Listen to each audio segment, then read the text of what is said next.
What is going on, everybody? It is episode 705 of Pop Culture Crisis. My name is Brett, and I am here once again with my co-host. Introduce yourself, please. Hi, Crisis Actors. It's Mary. Happy Friday. Today is the big day. We're reviewing Joker 2 with a third-time returning guest. This is my fourth time. Is it your fourth time already? Fourth time. I'm a little You're offended. a veteran. I am. That's crazy. Doing good. My name's Vara. I'm an entertainment commentator and a gaming live streamer.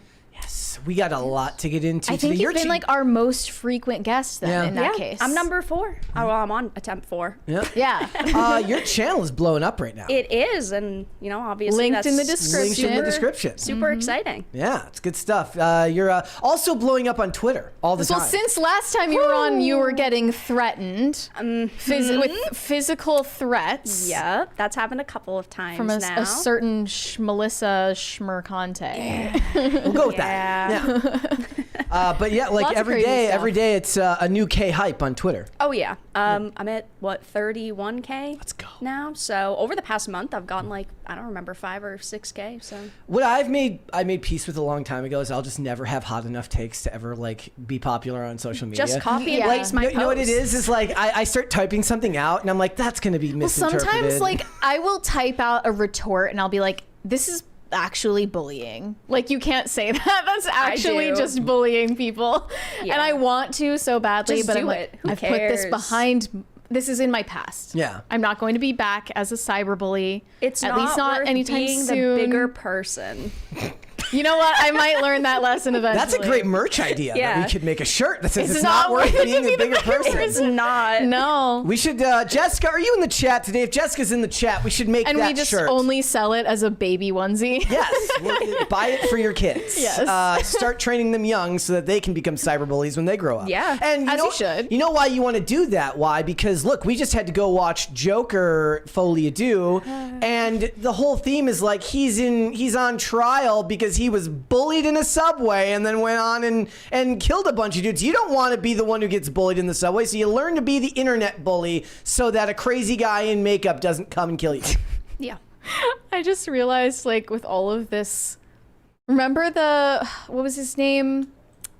The guy on the subway who got killed by that other guy, Daniel Penny. Yes. Daniel Penny. Yeah, that, like, he was literally, like, real life Arthur Fleck. Oh no, those are not. That's a horrible comparison to that guy. People are gonna be very mad I'm about that. kidding, Yeah. obviously, guys. Surely. Guys, we got a bunch of stuff to get into today, but before we get started, would you hit the like button on this video, please, and subscribe to this channel if you have not done so already. The best way to help shows like this grow is to hit the like button, subscribe, but also to share the video with your friends, your family, your loved ones, everyone in between. When you share this stuff out, it helps the channel grow, so thank you so much for that. I also do want to draw attention, please, that the fact that we have now opened up the Discord, which we had originally had for episode 700 voicemails. That is now the PCC call-ins section. I think we're going to be renaming that PCC voicemails. But if you are a member of the Timcast Discord, you can go in there, and we are looking to make voicemails a weekly segment. So the hope, I think, would be like maybe Thursdays. You know, we do a like voicemail call-in show where we will answer your questions. It doesn't have to be like last time. A lot of people were just like, "Great job." They were glazing. Yeah, stop glazing the show. Actually, questions. ask us a challenging question. Make a critique. Totally. State your hot take on literally anything, and then we'll judge you for it. What it will be is Mary answering it and me expertly dancing around the question. So yesterday, I tweeted about Joker, and I basically said, "Look, it wasn't as bad as I thought it was going to be, but whatever." And then somebody asked, like, "Do they kill the? Is it like an FU to the fans?" And I'm like, "I'll leave that to more intelligent commentators to answer them." He goes, "Milquetoast fence sitter, just like I wanted." We have a 20 from Jake BB. Hail Brett, hail Mary, hail Vera, and hail Pop Culture Crisis. Wishing you all a great day. Thank you. Oh, thank you. Thank you. You as well. So, guys, go ahead. If you have not yet, sign up for the Timcast Discord. There will be a link in the description after this show. But if you are a member over there, go ahead and find the PCC call-in section and go ahead and leave us a question, a comment, a concern. I just realized we finally put a girl on. We did. We put a girl on. Yes. This is what they've been asking for ages. over and I'm over. here. She's here. Finally, a girl She's is on just the a show. girl. So what are we getting into today? Well, we got a bunch of stuff to talk about, but the main important thing here is we are going to be giving you our full spoiler review for Joker, Folie don't. And But then most we're of you yesterday told us you're not watching the movie anyway, Yeah. so why would you care whether we spoil it for you? So we're going to do that. We are also going to talk about this article from Variety that was making the rounds yesterday about how movie studios are currently putting in a lot of work to help their actors and stars battle toxic fandom because they're children and they don't know how to just close the phone. They need therapy. They need therapy. So we got that. We got a bunch of other stuff. Everybody's here. If you ladies are ready, we can just go ahead and get started. Mary, are you ready? Let's go. Vera. I'm ready. Okay. First things first, but before we get into the review for Joker, I do have some information. Oh, actually, you know what? Merch pull first. Merch. Yes, merch. The stealth plug first. hoodie. Yes, I do want everybody. Remember, it is autumn, guys. So what I think you should do is go over to the PCC Teespring, which is linked in the pinned comment there, and pick up the brand new PCC Stealth pullover. Again, as I said yesterday, I hate very, very bold logos, and everybody makes fun of me and Mary because we wear black every day. We don't ever actually wear any colors or logos. I know Well, how now that we're all feels. matching. Yeah. We're all matching. Yeah. Actually, the stealth hoodie would look great with your hair. It would. That would be Yes, I need to get a one. look. So, guys, go ahead over there and pick that up. It does, of course, help the show grow. So thank you guys all so much for that, for supporting the channel. Now, back to dunking on Joker. Okay, the audience and critic scores. Remember yesterday, I had 3 articles pulled up. It said the Joker is sitting at 56% from critics. Psych, it's sitting at 48% from critics. Psych, it's sitting at 44% from critics. Psych again, it is now down to 39% from critics. And worse than that, it's 37% No, I'm looking from at audiences. It's actually worse. It's now I've just refreshed the page. It's 38 from critics and 36 from audience, and it might even bad. get lower as the weekend progresses. No, now it's at 35 from Oh, critics. man. I just refreshed again. 35 from Down, critics, down. 36 from audience. It's like in the first movie. You get what you effing deserve. They do. Todd Yep. Phillips just got what he effing deserved. Yep. Man. So it is important to note that there's some other information that's come out about this. So we did, of course, go to the Thursday night screening last night, us and about 5 other people, because what happened was we got the data back on this. It opened to just 7 million in domestic previews. That is less than The Flash, That's which wild. opened to 9.7. is. And if I remember correctly, this is purely off the top of my head. Did The Flash make like 55 million? In its opening weekend? Somebody else I can don't double check that. remember. Somebody else can check what it made domestically in its opening weekend. Maybe it was a lot more than that. I don't know. But the movie didn't make any money. It did not make any money. Yes. No. It opened similar to the Marvels, which opened to 6.6 million. Curiously enough, 55. 50. Okay, so I was right. Yes, 55. You're good at that. Steel trap. Curiously enough, this is what we tortured Vera with last time. The Marvels. Yeah. We bring Vera on. It's whenever funny how there's a- things come full circle. I wanted this to be Yes. good, though. I was hyped. I was like, I got to pick the movie. I'm like, we're going Joker. Yes. It's going to be awesome, finally. That was actually her logic was like, she's like, that movie was awful. I want to come back for Yeah. Joker because Joker is actually good. And the budget was 200 million on this. Did you guys see a $200 million movie last night? Absolutely not. Like, I didn't understand how that was possible. I mean, okay, so here's the thing. I did. What Even I the saw, sets. there was a lot of extensive set building, and a lot of that goes to Joaquin Phoenix and Todd Phillips for coming back. Yeah. Okay. Like, that's when you make a $55 million movie that makes $1 billion, you're not coming back for a small paycheck, and Joaquin Phoenix is no slouch when it comes to getting his payday. But to earn only a projected 50 million in its opening weekend domestically, like that's I did see nasty I work. did see visually a lot of the value with the sets. The lighting design was really great. The cinematography visually looked gorgeous. Well, that to me, we'll get it. We'll wait. We'll get Yeah, into it when yeah, we get yeah, into the review. Yeah. We'll, I honestly was expecting a higher critic score, just a couple of weeks ago. Yeah. Because they hated the first Joker so much, and this was being hyped up as a Joker for the girls and the gays and the critics. I think that they're all So petty. I think they're all petty, I'm and they've been surprised. waiting for it to fail because they're still mad that they got kicked out of those press screenings during the first Joker Yeah. premiere. I was telling you about this. So back when the first Joker was coming out, they'd be like, "So I heard this movie's going to cause like an incel uprising," Right. And then they're like, Todd Phillips is like, "What do you want me to do with that? Like, I don't know what that means." So I think that they've just got long memories, and they're just happy to see it fail. Maybe they And I predicted to you they are before. I said vindictive. one of the reasons that this movie will fail is because the first movie had an aura about it that it was Yes. actually almost counterculture to go see it because the 100%. media was telling you not to. This time around, the media's like, look, Lady Gaga. Yeah. Go see this movie. And the promotion is completely different. They're posting all of these interviews now that they're on the press circuit, and it's just about how Joaquin Phoenix and Lady Gaga are friends now, and that's supposed to be totally pog-faced. Well, I do want to like- point out that what's funny is actually, you know what? Again, I'm going to hold off. I'm going to save that for the review.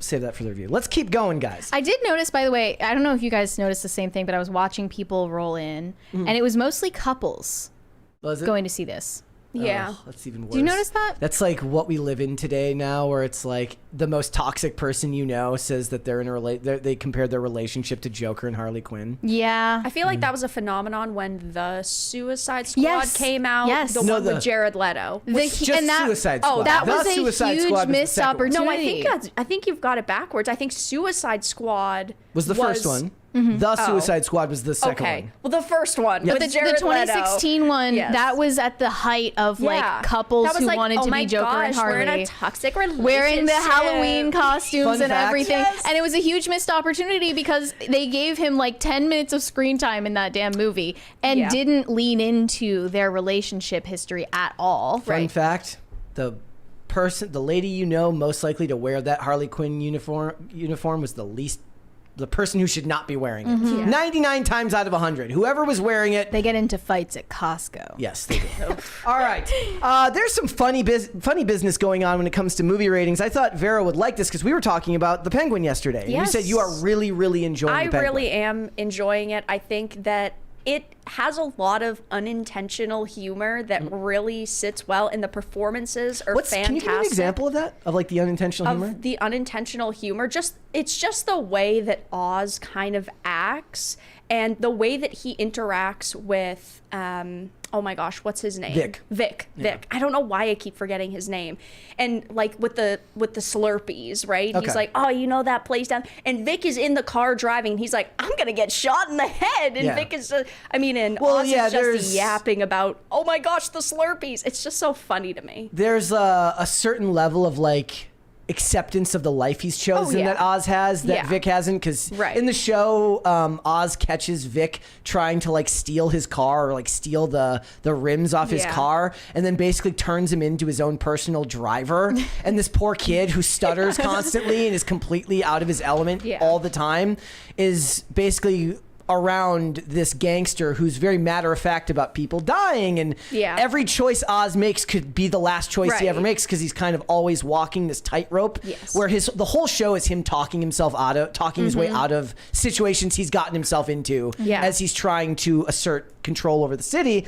And there's humor there, but here's the thing. Right now, it looks like The Penguin was #1 for this past week on Samba TV.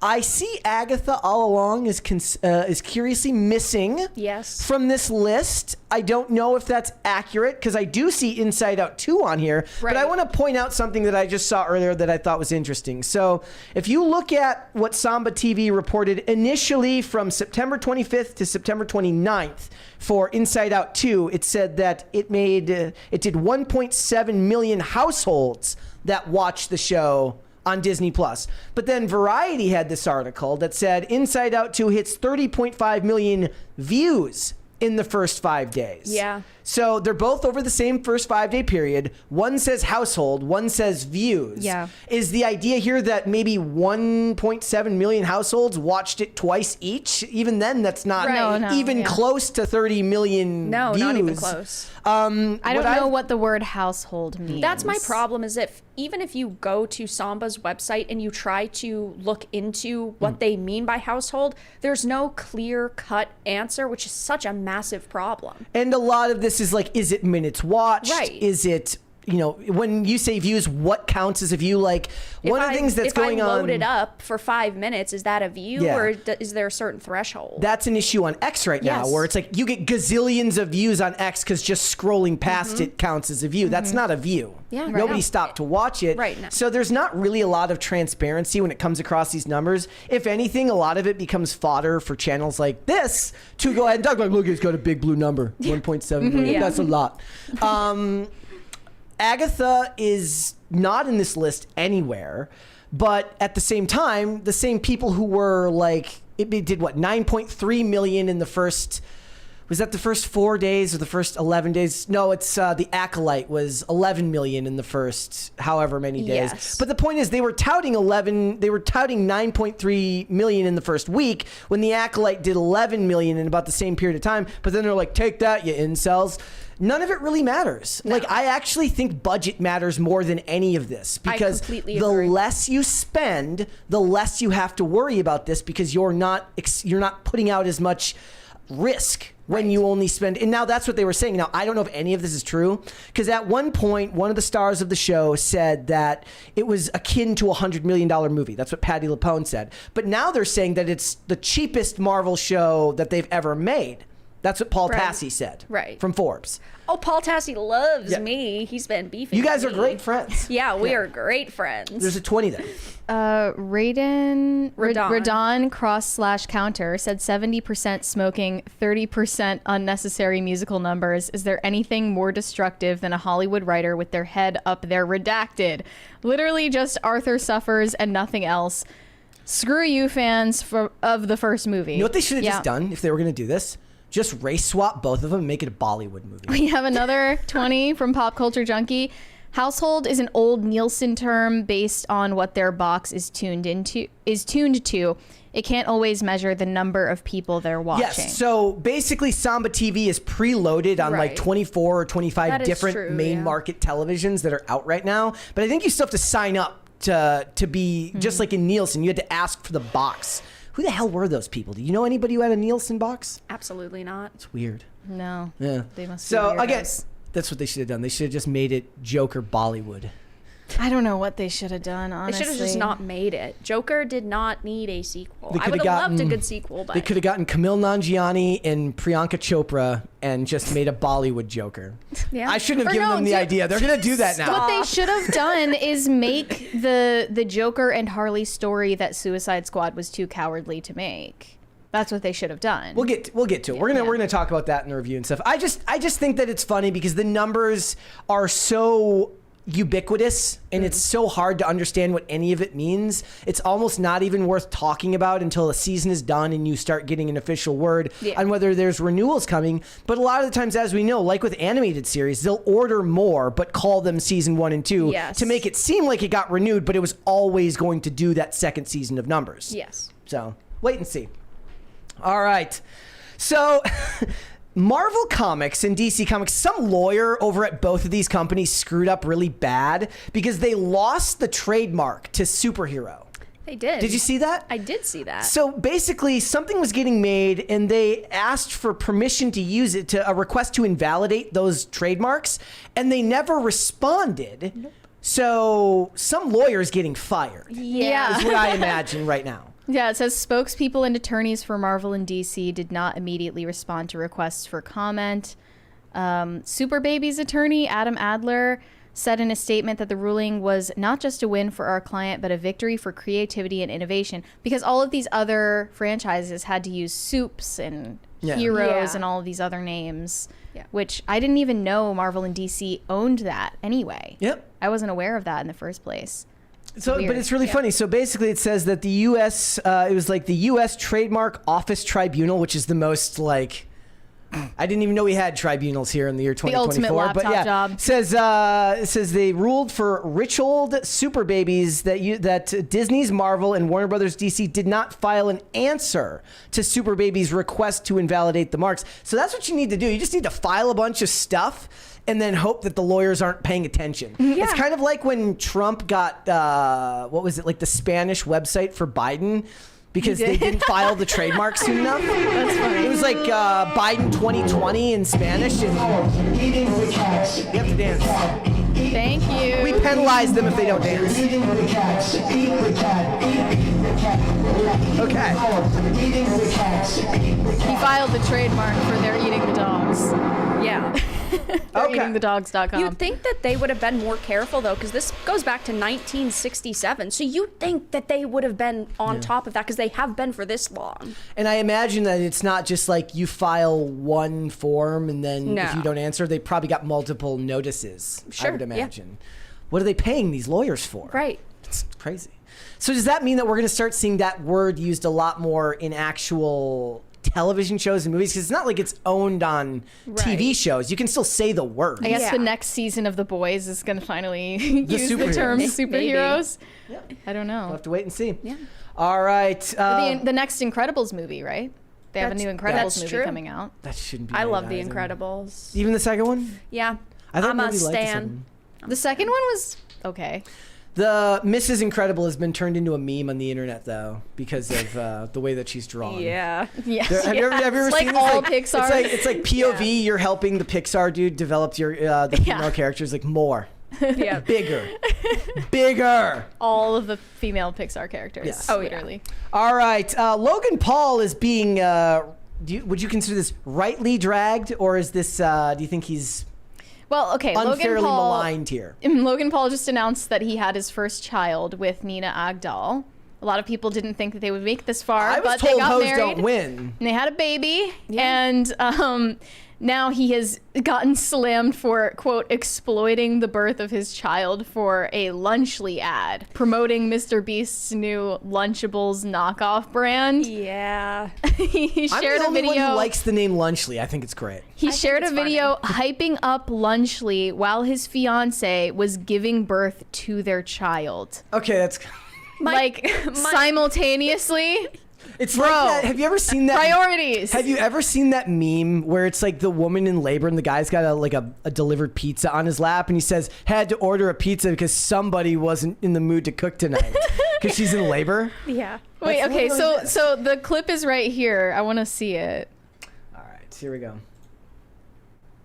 We have our snacks and our energy drink. She's on literally our in the various meals hospital world. bed. Lunchly, of course, we have the turkey, cheese, and cracker stack. Also the fiesta. Hold on. Wait, what? I'm just making it full screen so everybody can see it. Of course, we have the turkey, cheese, and cracker stack. Also the fiesta nachos, my personal favorite. Love. So she was like And of participating course, in we it. have our Right. snacks. and She's our got like her gigantic frickin' Yeti. Yeah. That's my thing is she clearly knew it was going to happen. And if she was comfortable with it and she thought it was funny, like, is it that big of a deal? Comes Is with it the territory. It wasn't Right. like her like ah. No. It's like No. And he's like, so these nachos. Yeah. Like, I mean, clearly she was in on it. So I want an epidural. if you're Right. having a child with Logan Paul, like this is what you're Right, this signing is up your for. life. This is the least of your worries, Right. actually. People if you're were having a child saying- with Logan Paul. Poor kid, that kid's gonna be very wealthy one day. Now And it very is- tall. Now it is really cringe, and it would not make me want to buy your product. But the kids are different these days. Imagine they growing up are. and having to deal with, didn't your dad promote a product while you were being born? yeah, right. Did you see the Imagine you're just born and the first thing you see is a camera filming an ad. That is kind of dark. That is. There was a picture going around. It says like it was a guy who was it was like literally in the middle of Hurricane Helene. It said Logan Paul had like pallets of Prime shipped to them. So he goes, Yes. imagine you just survived a hurricane and somebody hands you a lemon lime Prime. That does Yeah. sound horrible. That does. You need fuel. Yes. Okay. All right. What would you ladies like to see? Cringe or cute of the day? It's up to you. You're the guest. Let's Hospitality. go cute. Let's go Cute cute first? Okay. All right. Well, we'll start with cute of the day. All right. First things first here, guys. The real Gabby Hayes says this is... Oh, gosh. I can't pronounce that. What? Can you see that? I can't see it, so I don't know. I can't pronounce it. It's a long name and it sounds German. Okay. I can't pronounce it. Guten Tag. Says they call him Nebby. Okay. Nebby is very cute. Nebby is Nebby is adorable. I'm obsessed. Don't turn the dryer on, though. No. Please Do don't. not. Let's do one more here. Very cute. This one's from Lee. Papa Tor and Nugget son, actual father and son. These two love each other. Oh, that's They're so so cute. cute. I knew Mary would love that one. Yeah. They're just cuddling. It's the opposite of Chloe and Mocha, who can't stand They each look other. like Siamese twins. They do. All right, let's do one more here. That one, or that one. This one. Okay. Here is one of our girls, Whiskey, playing on the rope swing. This is intense. Whoa. She's having fun. Whoa. It needs like Gosh. Eye of the Tiger. Mario. Meow. Yeah. All right, let's do cringe. How bad is the cringe of the day today, Mary?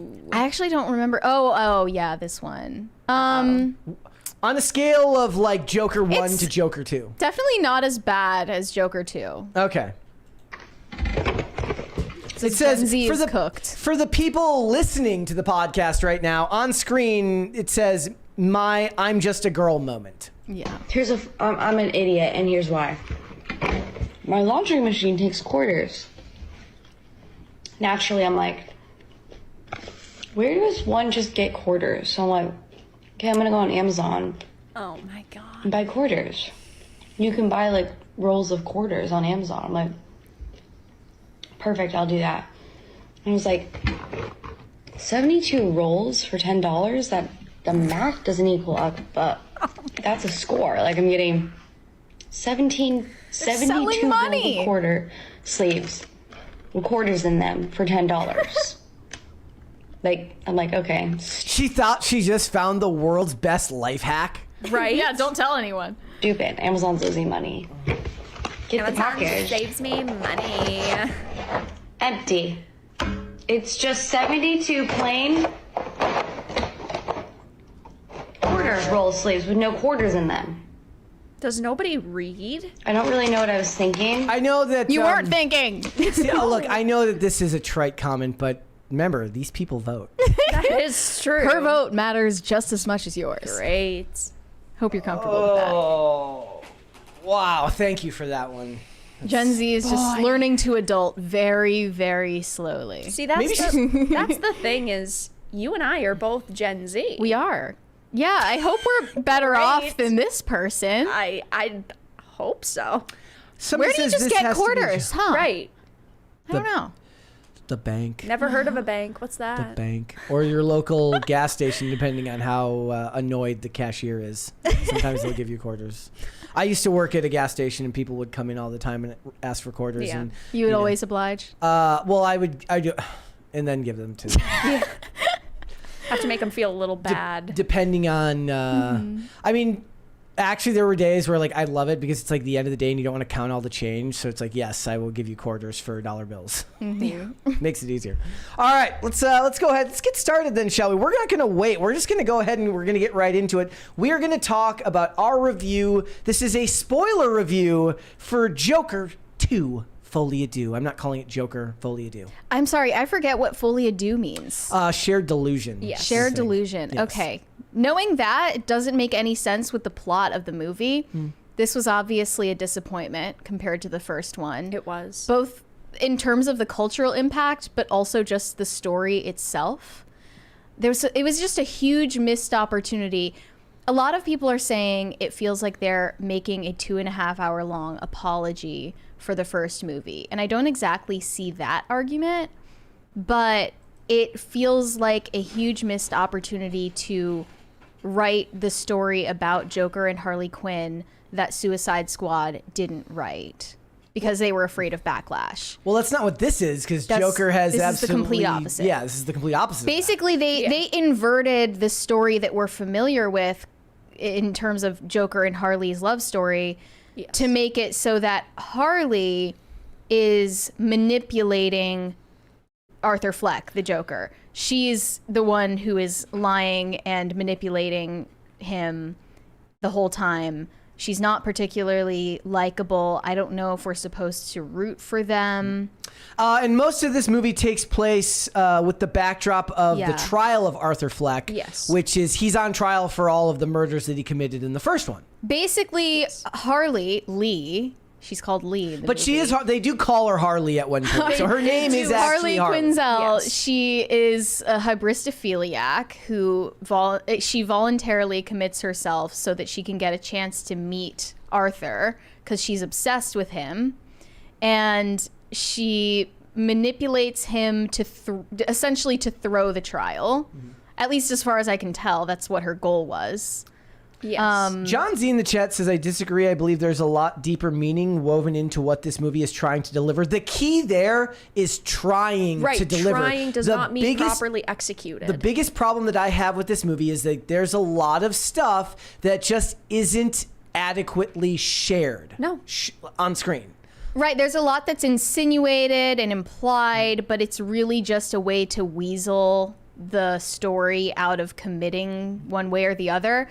And it's confusing because at the end of the first movie, it's open-ended. You're supposed to not know yet whether the entire thing was a delusion, and then they kind of shattered that within the first 2 minutes, showing that it all actually did happen, and he had all of these crazed fans, and he's an idol to these people, and they made a movie about him, and he's a true crime celebrity, basically. So none of it was a delusion in the first movie. Well, right, and that's a major issue with Harley's character in totality, because it really does revolve around Harley being this super fan stalker who kind of wants this fairy tale ending and is playing into what Arthur has always wanted, which is just comfort or a place in the world and someone to care about him. That was the highlight of the first movie with Thomas Wayne. He kept going to Thomas Wayne being like, I'm your son, and this whole thing is just watching Lady Gaga and not even really a competent version of Harley Quinn. I felt like there's so much they could have done with a Harley Quinn character that they just completely gave up on. Can you give me an example? Like, what you think they could have I just done? felt she could have been a little bit more wild. So it's at first, like when she's talking to the lawyer out in the public, when all the cameras are watching them, she's like, you don't know him the way I do, and you're not doing him any justice.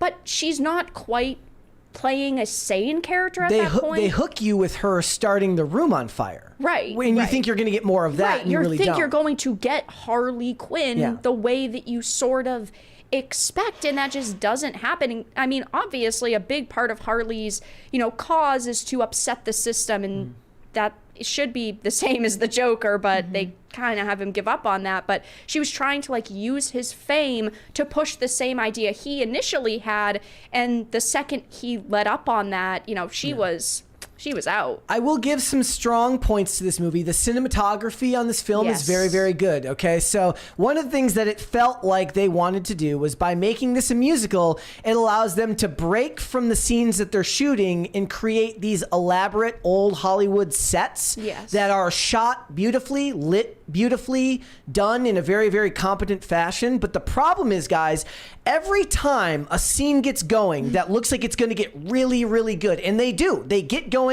they pick up momentum. Joaquin Phoenix is on point. They cut from it. They stop deadpan to just go into a musical number that destroys the entire flow of it. There's an entire scene here where Fleck is being interviewed by someone inside the jail, and the score is on point. It's picking up in momentum. The tension is there, and then it just breaks to a musical number that doesn't even hold the same tension as the interview was. Like, you expect something bad to happen to this interviewer because of the way the tension rises with the score, and he's on point. The interviewer won't let up. He stays in his face. It's really, really good. Stop! Yep. Time for a musical number. Now, here's the thing. If you never liked musicals, this is not the movie that's going to change your opinion. But even if you like musicals and you're one of these people they were trying to reach with Lady Gaga, if you're a Gaga fan who went to see this, you would be also disappointed because the musical numbers were extremely underwhelming and she didn't belt in any of them. No, and I feel so conflicted. She's going to build a mountain, though. I feel so, oh my God, if I hear the word mountain again in the next month, I'm going to smash my head against the wall. I feel conflicted with the musical elements because I like them using music, but I wish that they had done that, but it wasn't a full-blown musical because he was using music as a way to cope with his situation, which I liked and I thought was I don't like cool that because that doesn't make any sense. He has plenty to cope with in the first movie. Why isn't he doing it in the first movie? He's constantly dancing around. He's even playing out, going on the Murray show and oh, hey, shaking hands and spinning around and doing a little dance. So clearly music, even in the first movie, was a way that he was coping with kind of his downfall and his descent to madness. But there were too many songs in this that were lighthearted, and there was just too many of them. If there was 3 musical numbers and one was lighter and more hopeful, and then the rest were dark and ominous, it would have been, I thought, a lot better. But that's not the direction they went with the story at all. Save it for and that's okay. So there's another scene in here where he's interviewing Puddle, or he's cross-examining Puddle, and it does not give way to a musical. It allows the scene to play out. So well done. And if they had allowed all the other scenes that got cut into in here without music to play just like this one, you get to see where your money is being made in this, because Joaquin Phoenix is fantastic in those scenes. And that's the problem, right? I see I see the skin, like the bones, just like his body. I see the skin and bones of a great movie that's just been wrapped in garbage that didn't need to be there purely for either spite or, I guess, artistic. What would you say? Like their own sort of like artistic hubris. Yes. Yeah. I know that this Arthur Fleck is crazy, but they didn't offer any insight into. Whoa. That's. The money gun's like, I agree, Mary. Wow, you have a hot take. It's applauding me? Okay, thank you for that. No problem. Happy to help. Okay, so to my point, they were offering like no insight into his psyche. It was all just speculation. You know what I think would have really benefited is some type of like psychiatric element to this where he has to talk to like a therapist. Well, they tried that, but then they had that in the first movie, and then they of course gave up on it. It should have been Harley. Right. It should have like been. That's the story of Joker and Harley. Like she shouldn't have been. It should have been Harleen Quinzel. Yes. And then afterwards, she voluntarily checked herself in, and then it was like, oh my God, I became so intrigued with him, and now I want to talk to him more. And then she commits herself, but they didn't do that angle. That's what I thought it was originally going to be based on the trailers and like having her in the more normal clothes and not the Harley getup. And they tried to present her in the trailers as being like normal, and she happens to be in Arkham with him. And it was like, oh, why is that happening? But they didn't do that because they didn't write this properly. I did enjoy the only song that I enjoyed was the courtroom song. Yes. That was the I only thought one that was good. that I liked. The I rest kind of it, blocked it out. Yeah. Really? Yeah, I guess I don't know. I mean, I'm not a fan of musicals in general anyway, but if you're a fan of musicals, I still think that this wouldn't hit the mark. Let's get into the elephant in the room. What happens to him? So there's a lot of people. What people are talking about is that this movie is a big FU to the fans of the original film. They say that they purposely destroy the character of the Joker. Do you want to explain how that happens in here? Because again, to its point, this is poor storytelling. Because to me, it didn't come across this way, but it did to you guys. Yes. Okay. So I was confused by this as well, but after looking into some fan threads and explanations, I learned that if Arthur Fleck was the Joker in the first place, he had the Joker persona raped out of him. And I mean that literally. He was actually, they didn't show it, of course. They heavily implied it. He was gang raped by prison guards, and after that the Joker persona was dead. It was no more, and he was just Arthur Fleck. But then also his friend in the movie is also killed. Directly after he gets gang raped. Yes. Or sodomized, whatever happened, we don't know. His friend, or maybe fanboy sycophant character, who's also an inmate, gets killed by the same prison guards, and then he's just left like lifeless, dead in the eyes, and he can't enter the Joker persona anymore. So then when he goes back to court to deliver final his closing statements, he's not able to channel the Joker character, which causes Harley Quinn to abandon him. But again, it's confusing. These hoes ain't loyal. His lawyer in the beginning of the movie is trying to prove to the jury that he is not mentally competent and that he has multiple personality disorder. He portrays that throughout the whole movie. He actually is nuts. He is nuts. He is, of course, yes, he is mentally ill, but they didn't actually conclude whether or not he has multiple personality disorder or if he's just channeling the Joker sometimes. It bothers me so much that, he got raped. Apparently, that's, again, kind of, it's not 100% confirmed, but that, and then seeing his friend get killed, I didn't take that. Changed him. My problem is that he killed his own mother. He doesn't care about one friend that happened to die. You'd think that would just... It wasn't even his friend. If that was going to matter, they would have had to spend more time developing the relationship between the two of them, and they didn't spend the time doing that. And you'd think that if it was to bother him, or it was to matter, this all would have just pushed him further down the Joker spiral. Like, there is no justice. justice, and I need to, you know, create this justice that I believe in, because he clearly at the beginning he had the lawyer, and like she was really helping him, and She was actually good at her job. That's the sad thing. They pretty good screwed lawyer. this poor lady. right. Yeah. Well, he fired her. And what we learned from the first movie is that Arthur Fleck being routinely mistreated and dehumanized is what brought the Joker out in him, Right, and so caused him to behave violently. So you think that so that why would would make it worse? Yes, exactly. So he's dehumanized in the worst way imaginable, and that killed the Joker. Like, that just doesn't make any sense. You think it would actually make the multiple personalities worse. And then we could have gotten some semblance of the big finish we were hoping for, where he goes full Joker and Harley teams up with him and the courthouse gets blown up. They go out and they start killing people.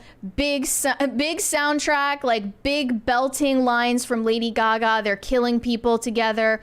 Or even if that doesn't happen and she still leaves him, then he goes into revenge mode and kills her. And here's the other thing. I took a note last night. And where I was Harvey like, Dent. When I was watching the scene, like, again, I did not take it as him getting like sodomized. All I took that as he's getting his ass kicked. Like, I took that as just It was like they took his clothes off Yeah, they took first, his and then they clothes took him off. into the showers, and then the one guard says something about taking his. He asked the other guards to take his underwear I off. didn't hear that line. So I have to didn't assume hear that line So either. obviously that was like the most important line. I missed it. And I they're didn't they're hear dragging him back to his cell, and he's in a vegetative state with only his underwear on, looking Yes. very disheveled. I had to assume that's what they were trying to. I imagine the agree. people who are mad about this are mad about the same people that were mad when they made Terminator Dark Fate and they killed John Connor in the first 2 minutes of the movie.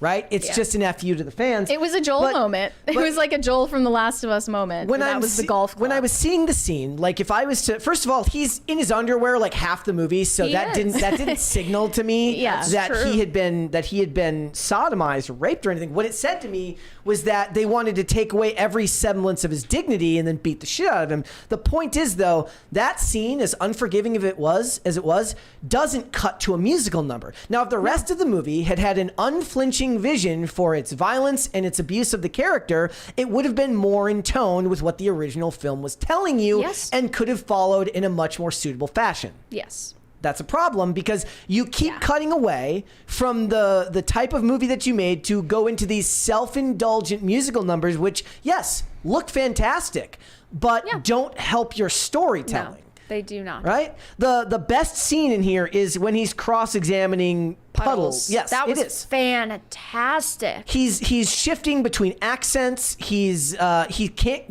keeps getting confused between, you know, being abrasive towards him and being like, "What do you mean? I like you." Yes. It's very disjointed and disconnected, which falls perfectly in line with his psyche. Yeah.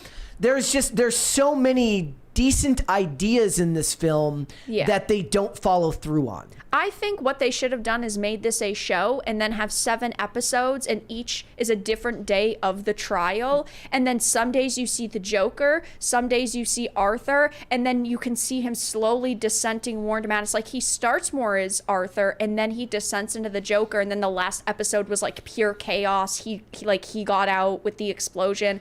I just felt it would have been much more impactful to show the certainly different timelines, the established different days, and I just felt like it was missing a lot of structure. Yeah, and then I don't know if you guys want to get into like the twist at the end. It's not really a twist. Go for it. But the way it ends is this other psychotic inmate who is channeling Cameron Monaghan's Yes, Jerome from Jerome. Gotham. If you ever saw Gotham, Gotham is so good. Yeah. this other I'm not a inmate hater. who is supposedly crazier than him shivs him, after telling him a joke, stabs him to death, and it was telegraphed to high hell. You knew that was coming. Well, I didn't understand why it wasn't really foreshadowed. Mm-hmm. It was telegraphed in that scene, but there was no foreshadowing. No. They so just kind of cut No. to that guy's face a couple times earlier in the movie, and he looked like a little deranged, like everyone else did. his character and then the one that Arthur got along with both needed more time on screen to Yeah. make their respective arcs, which play into Arthur's story, more Yes. impactful. Like, I imagine, just my guess, but there's more from those characters on the cutting room floor. that got filmed and didn't get used. Probably, yeah. And, you know, I understand that the first movie kind of establishes the Joker could be anyone and it happens to be Arthur. But by the end of 2, they kind of reestablished that he has followers. Like when he's walks out of the court, people are like, oh my God, this is him. We have to get him away from here. He has a cult and these people will do anything for him. And even when he abandons the persona, people get like Harley and then all these other people get up and leave the courtroom because he's abandoned the persona of Joker. That should have been an opportunity to show that he even hates his own cult of personality. Right.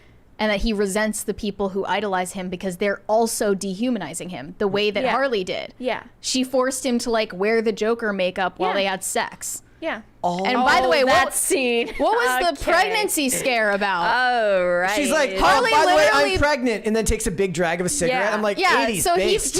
he finds out from his attorney that Harley has been lying to him about who she is to ingratiate herself. He calls her out, which is very unlike him.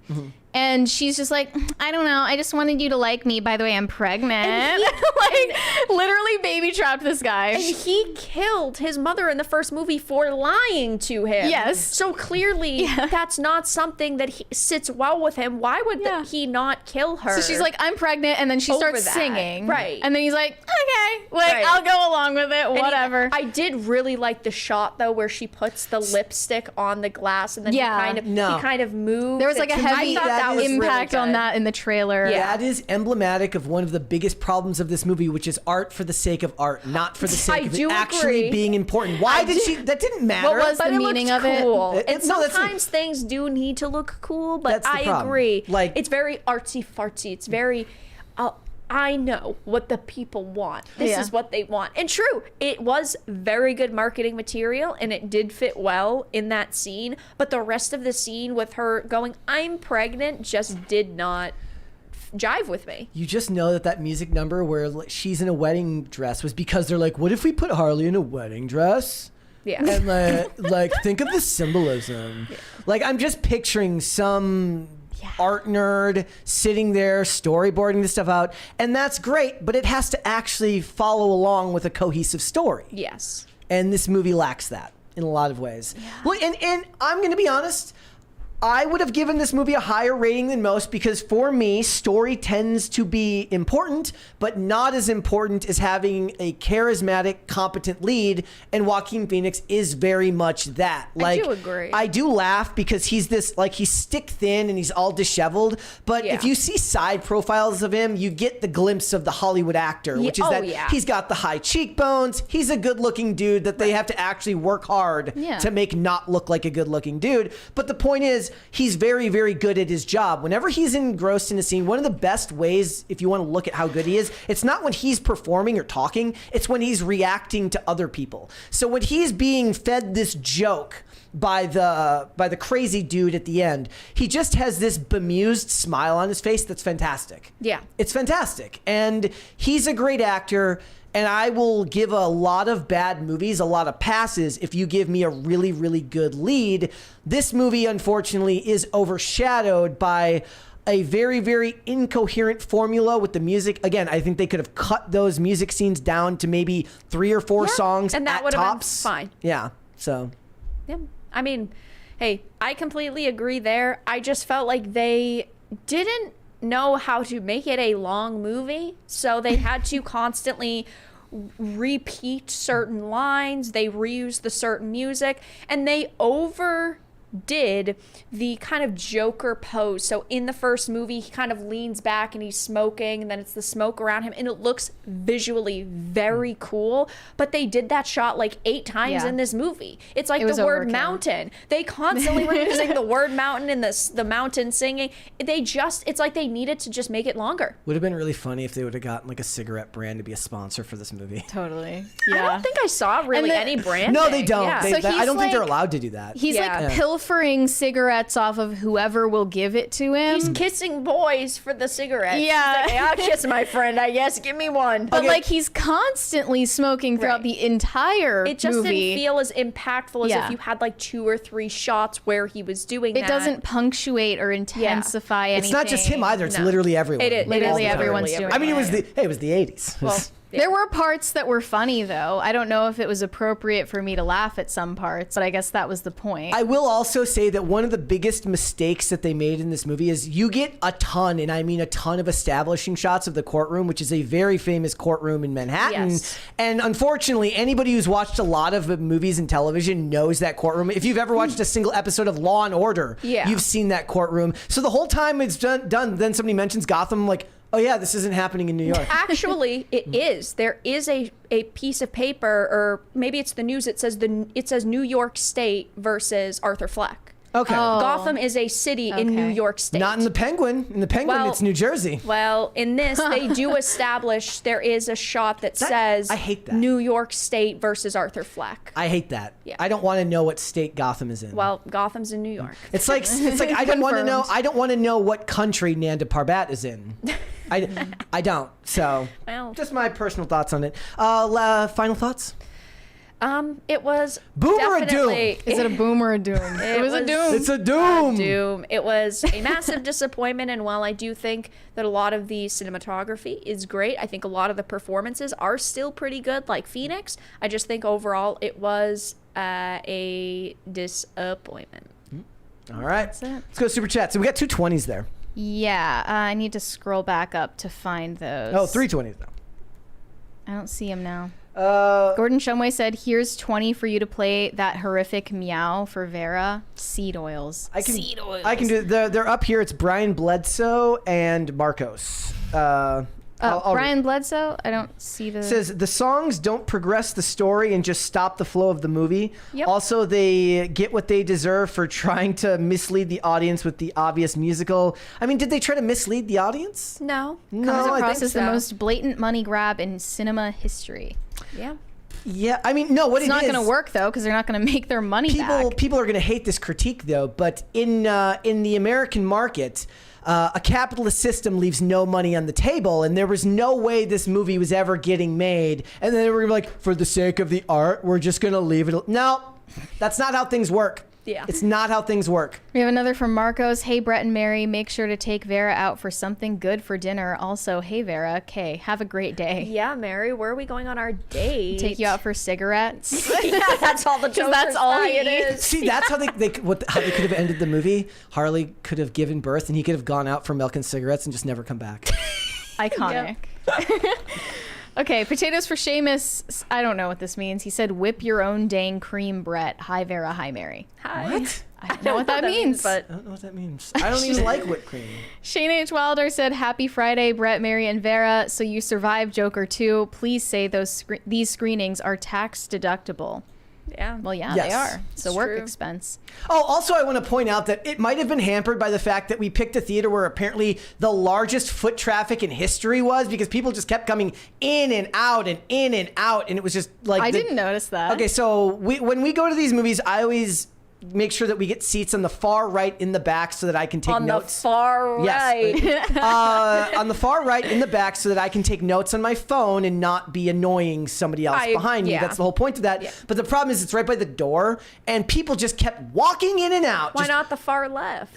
Good point. Like Yeah. the point is like sometimes they weren't even coming in, because there's no way that many times the door would open and nobody would Were walk people by walking me. out early and not coming back? No, what was it looked like people thought they were going into the right Yeah. room and then realized that they were at the wrong screening and then would leave. Bro, the Yeah. poster is like right there. Yeah. Okay.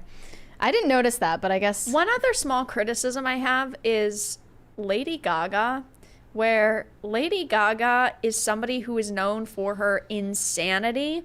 She was known for wearing meat dresses. Yeah. Why didn't they do anything like very quirky. edgy for Harley, like that last shot or something? Like, Yeah. why not utilize Lady Gaga's history and do something else that would be considered iconic? And here's another thing. I don't know if you guys felt the same way, but I found Lady Gaga's lip injections very distracting. This is an issue I have with period pieces now, is where you have a period piece and it's like, oh, it's set in the 1500s, and they're like they got pillow Botox face, to the they have the max. Botox, They they have can't lip fillers. talk. It But even, drives like, me insane. This is a woman in the 80s, Right. who has lip injections. Right. Like, I mean, the idea is supposed to be you don't know their lip injections. You don't know that the person who used to have those lips did not have. It was full it was lips. distracting because it's very obvious, and yes. she has that effect going on where women with lip injections, you can only see like their two front teeth. yes. And it looked stupid. I completely agree with you. These are the small things that I noticed too, and it was- really What I want bothers for me. these types of period pieces is like I would have liked if they had a funny like call to action to like some weird form of activism that was relevant in the 80s, like let's go destroy the ozone layer, yeah. like with hairspray There bottles. I believe that, I thought that there was something like that in the movie. Really? That's even better. I It's don't hilarious. remember what it was, It's not but climate change. They're like I think I remember there being like a line or two in there from one of the guards. They were talking in the background, and he was, because that's when he was like walking away to talk to Harley. I think that there was something like that, but I can't remember exactly okay. off the top of my head. But Wouldn't also- shock me. Yeah. You mentioned this before we started the show, that they might have completely changed the ending in post. Yes. Because there were these scenes that were included in all of the teasers, all of the trailers, that showed Harley and the Joker in costume on the steps of the courthouse, you know, kicking their feet in the air triumphantly. And that was supposed to be the ending we were hoping for. I mean, that could have Yes. just been a musical number that got canceled. That it got could have left been, out. but at the same know. time, it just leaves you wondering, did they alter the ending because they said, you know what, we want to go in a direction that makes it like for certain that, oh, he's dead, because that's clearly what you're supposed to think by the end. move the trial to the 90s, and then it's just it takes place right in 2001 at 9/11. Perfect. Shane H. Wilder said, potatoes, I don't think they were watching IRL last night to get the joke. You got to love Libby, though. She's going to hear that from now on. Okay, There was an IRL inside joke. I was mad that I didn't get to be on that episode last night because Dallas is great. Put a girl on, said, I was hoping it was Vera Drew today. The People's No Joker. trans. Oh, that's too bad. That would be a pretty iconic lineup, though. If we had Vera and Vera, and Vera. that would be awesome. Let's do one more. Andrew Jacobs said, make Margot Harley again. It's not going to happen. No, I thought she would have been a really good Harleen Quinzel. Well, they Never showed even- her in those scenes Yeah. that got deleted from Yeah. Suicide Squad, Yeah, and that it would have looked been cool great. if that was most of the movie. Yeah. Like this would have been cool if she was Harleen for a lot of it. And then it didn't happen.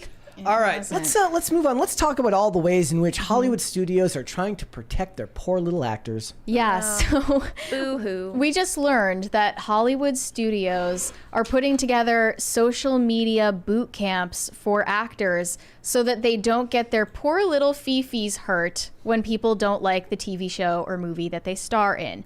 This is a piece from Variety published yesterday. Toxic Fandom: How Hollywood is battling fans who are just out for blood, from social media boot camps to superfan focus groups.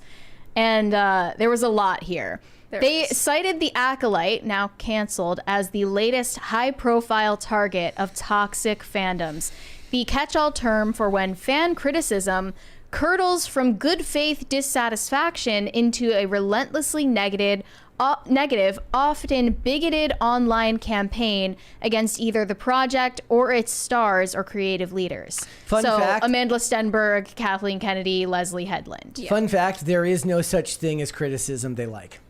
I don't know how you can be bigoted against a movie, Yeah. but Well, we learn new things every day. Yeah, they talk about how it curdles from good faith dissatisfaction. I have not ever heard them say this conversation, or what of course they call toxicity, is a good faith dissatisfaction conversation. They never say that. They interviewed a lot of TV and movie marketing executives from these major studios who all chose to remain anonymous. Yeah. Gee, I wonder why. Yeah. And one of these marketing executives at a major studio says, it comes with the territory, but it's gotten incredibly loud in the last couple of years. People are just out for blood regardless. They think the purity of the first version will never be replaced, or you've done something to upset the canon of a beloved franchise and they're going to take you down for doing so. Well, part of what he's saying is true because there is a purity to the first version that will never be replaced. Like Lord of the Rings. Rings of Power is never going to be able to replace the Peter Jackson films. And that is not a bad thing, but they cannot accept the fact that we do not like the content they're putting out. And instead of trying their very best in understanding why Peter Jackson's films are so beloved, they just go on, they make a mediocre, or in some cases like Rings of Power, awful product, and then they blame us for simply criticizing it. Nobody is asking you to create something as perfect as that, but we're asking you to create something that is at least coherent or above average, and they can't even do that. So then they face criticism and they call it hatred and toxicity and harassment instead of just biting the bullet and saying, we messed up and made a bad piece of content. I'm just always going to hear Amanda Stenberg's voice in my head saying, violent hatred and violent racist language and vitriol and hatred. It's like her song that she put out. I don't F with her discourse, actually. And then, they stress the distinction between good faith criticism and racism. Those are basically the two categories. And it's funny how they get the final say on whether your take is one or the other. They get the final say to judge whether you're one of the violent, bigoted racists or if you're offering just good faith criticism on the project. Right. But there's no actual objectivity there. No. If the internet was as popular as it is now, back when Steel came out, or even Green Hornet was that 2011 with Seth Rogen, yes, the comments would be the same, and they would hate your stuff just as much as they do now. And part of it is literally just the fact that social media exists now. Imagine what people would have been saying in the 90s, right? So this says, the threat of toxic fandoms has become a headache for almost every studio, and it's only getting worse. They also mentioned, of course, the practice of review bombing and the YouTuber ecosystem that focuses on the culture war. They say an entire YouTube ecosystem is devoted to declaring projects like the Marvels woke garbage. That's us. Yeah. We got a shout out. That's literally us. We're in the YouTuber ecosystem. It's very, very stupid because you have to reiterate every single time that you do these things. No one in their right mind goes out just to hate something. Like, certainly let's say this. Our movie reviews aren't even that big of a percentage of our show's audience or views, right? There is no inherent benefit to just hating on something just to hate it. In fact, I would argue that it's worse for my brain to go out and just have to hate on things constantly. Like, we went and saw The Crow, and I hated it, and we gave a review for it, and the review did well, but I don't want to have to be miserable just to do some views on YouTube. That's stupid. Well, we don't go into movies hoping to hate them. Yeah, no. Maybe some people do, but I don't know, grow up. This is an industry. Well, it's like I, of course, do video game streams. I'm streaming games 20 to 25 hours a week. I'm not playing these games because I want to hate them. Like Suicide Squad Kill the Justice League, the game that kind of started Gamergate 2. I played it because I loved the other Arkhamverse games, and I wanted this to be good. Now, of course, the teasers and trailers were god-awful, and I thought it was going to be bad, but I still played it. I still gave it a chance because I loved the games that came before. It's not my fault it's bad. I'm just simply giving my honest opinions. Also, most of the channels that they're referring to there have plenty of things that they like, but they don't ignore them. They ignore them, so they pretend like they don't exist, right? But they do exist, right? They noted frequently the backlash begins before a project has seen the light of day, referring to epithets that were directed at the actors of the actors of color who played elves and dwarves in Rings of Power, and that followed up with were there ever any receipts for that? the official account for there was Rings of not. Power saying, you know, if you're racist, you have no place in our fandom. My problem is that they have these teams apparently that tell these actors, oh, you should be prepared for all of this like racist, sexist backlash. So they're basically setting themselves up for failure because then they're telling the actors to look for it because they think it's going to happen. This is nothing new either. Well, no, of course not. They That's told the problem. That's another problem. When Ben Affleck was cast as Batman, they said, don't go on the internet for a week. Right. They're like, just stay away. But also, it's like not really their responsibility to tell you as the actor, the talent, how you should,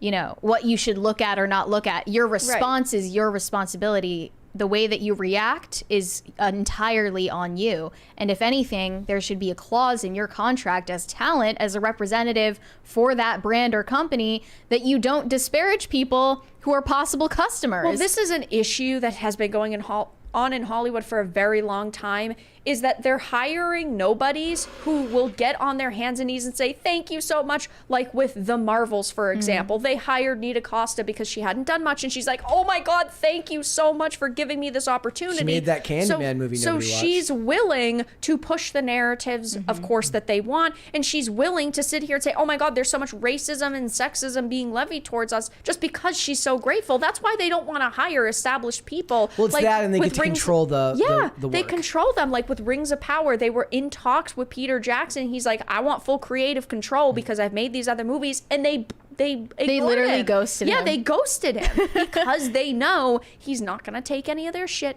and he knows how to make movies people want. And yeah, I mean, he made the Hobbit movies. I know they're controversial. I like them, but he still has done a significantly amazing job in totality. Yeah. But they're not wanting to I'm hire those sure people that- because they're not going to just push the narratives. They just want to make content. I think as the years go by and more seasons of Rings of Power come out, which are guaranteed for them, people are going to start remembering the Hobbit movies like the prequel Yes, series that has already is remembered. happened. Like, Like, it's they're not so changing bad. and our standards are lowering and I hate it. My opinion has always been that the Hobbit movies were not terrible. Yes, they were too drawn out and there should have only been 2 of them, but I still thought that there was a lot of good going for them. But the same thing's happening like with the Star Yeah. Wars prequel movies. People are like, we were way too Like, hard at least on it's not those. the slop that we're getting now. Yeah. They also mentioned death threats aimed at Leslie Jones during the press tour for 2016 gender swapped Ghostbusters. I was told that was Donald Trump's fault. But now, and Yes. Milo Yiannopoulos, that's the reason why Milo got banned back then. Yeah. But they're trying to come at this with a more constructive approach, apparently. One TV marketing executive, also anonymous, said, particularly when it's negative, toxic conversation, we don't even engage. With toxic people, you try not to give it too much oxygen. Reacting to attacks risks alienating fans who are unhappy with creative choices in a franchise, so a studio may attempt to amplify friendlier voices instead. Quote, we'll reply to comments that are positive and elevate those things. But that doesn't mean you're able to respond constructively Right. to the constructive criticism, right? Yeah. And at what point do you consider it constructive, and when does it become toxic? Well, Because it's that's all up to completely them. subjective. Well, that's the Yeah. problem. The definitions of toxicity are what they make them out to be. And so I could say, you're an idiot. Oh, you're toxic. I could say, this movie sucked. Oh, you're toxic. And So here was the really bad part. This says several studio insiders say they often put their talent through a social media boot camp. In some cases, when a character is intentionally challenging a franchise's status quo, studios will, with the actor's permission, take over their social media accounts entirely.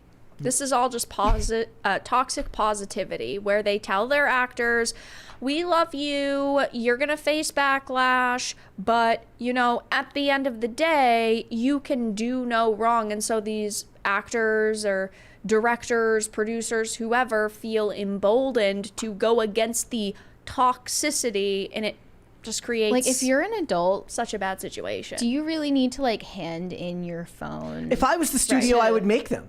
If I was the studio, I wouldn't allow them to If have you know access to yourself and you know that you have that weakness and you can't, you know, just stop yourself from responding to backlash in a way like that, if you can't stop yourself from getting in back and forth with people, like, the answer is not, it's this Hollywood studio's responsibility to put me in adult daycare.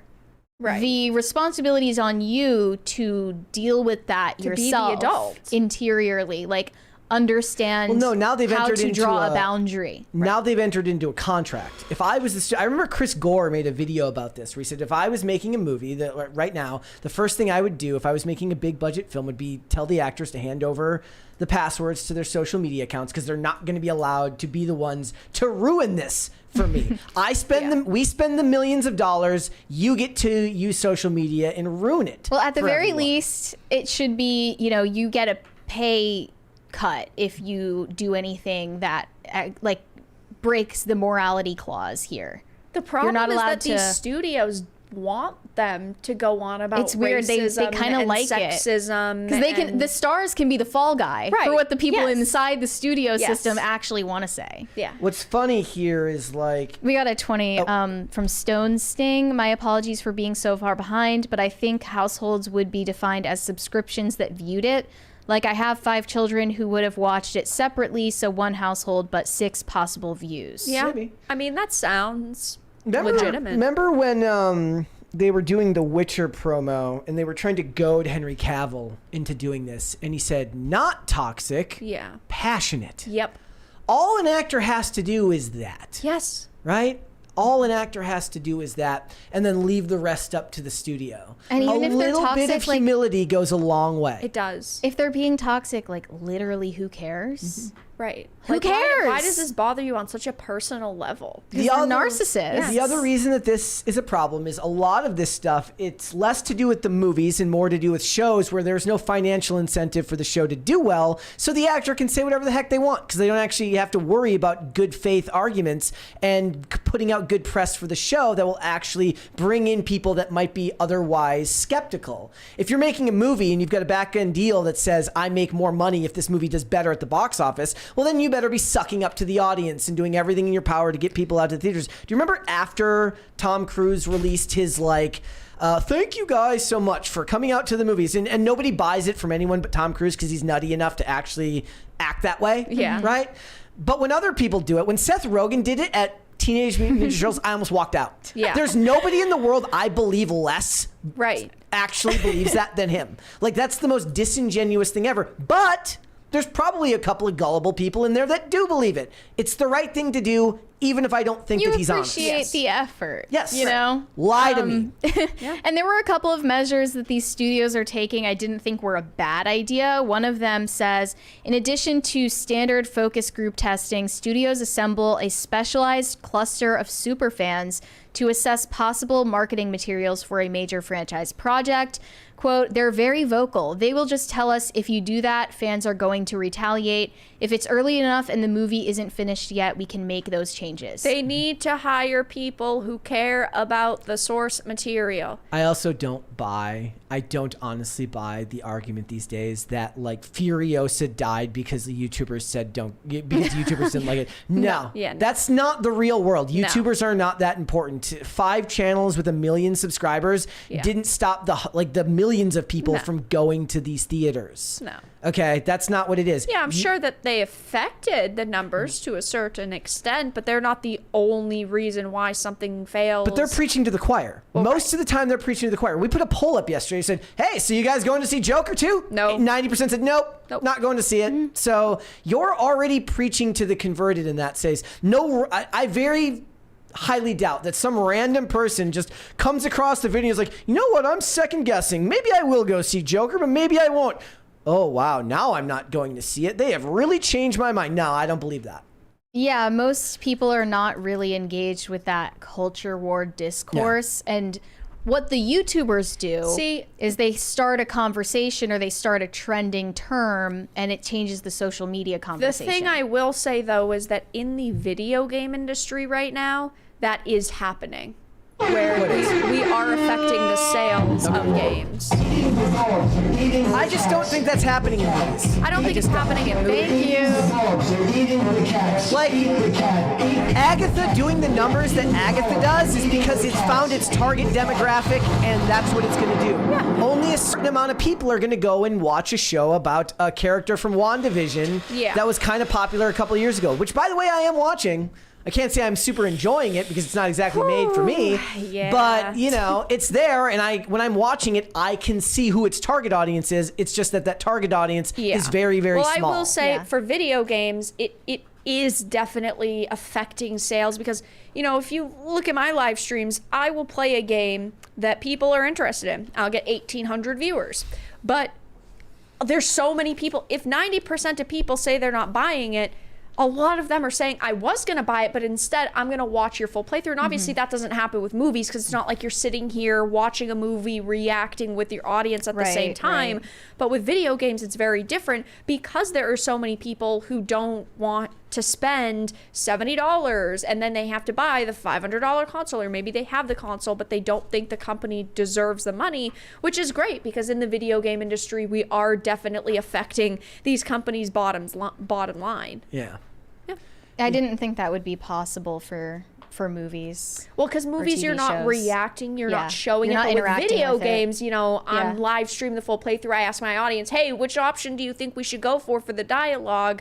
And then they feel like, oh, I'm playing it too. And but the last thing you want is for people to become indifferent. And at least if people are talking about the show or the movie in question, try to utilize that for something positive. But instead, they're seeing disinterest as a positive thing. I saw this comment from Vernon Sanders, Amazon Studios TV executive here.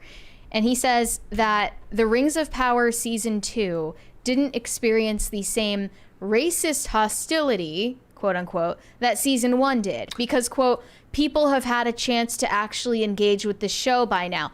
No, it's because now that Season 1 has come out, no one even cares enough about Rings of Power to hate watch it. Same thing happened with Velma Season 2.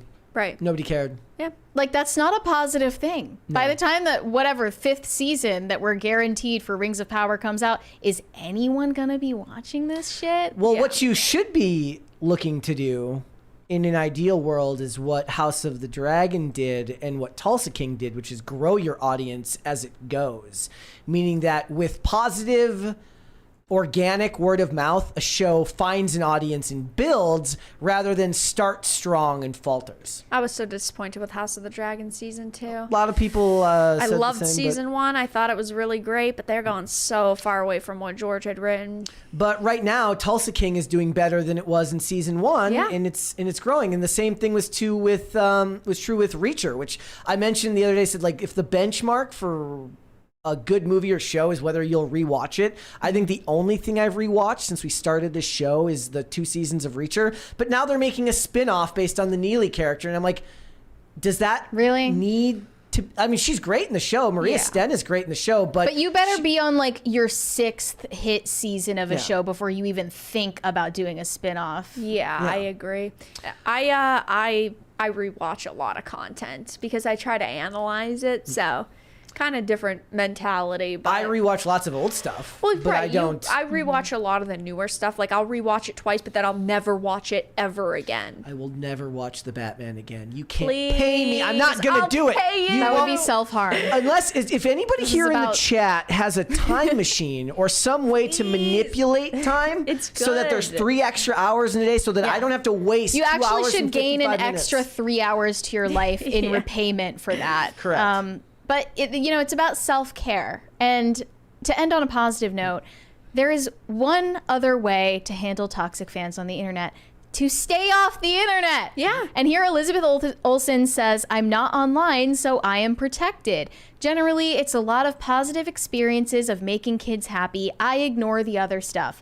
that is what all of these celebrities should be doing.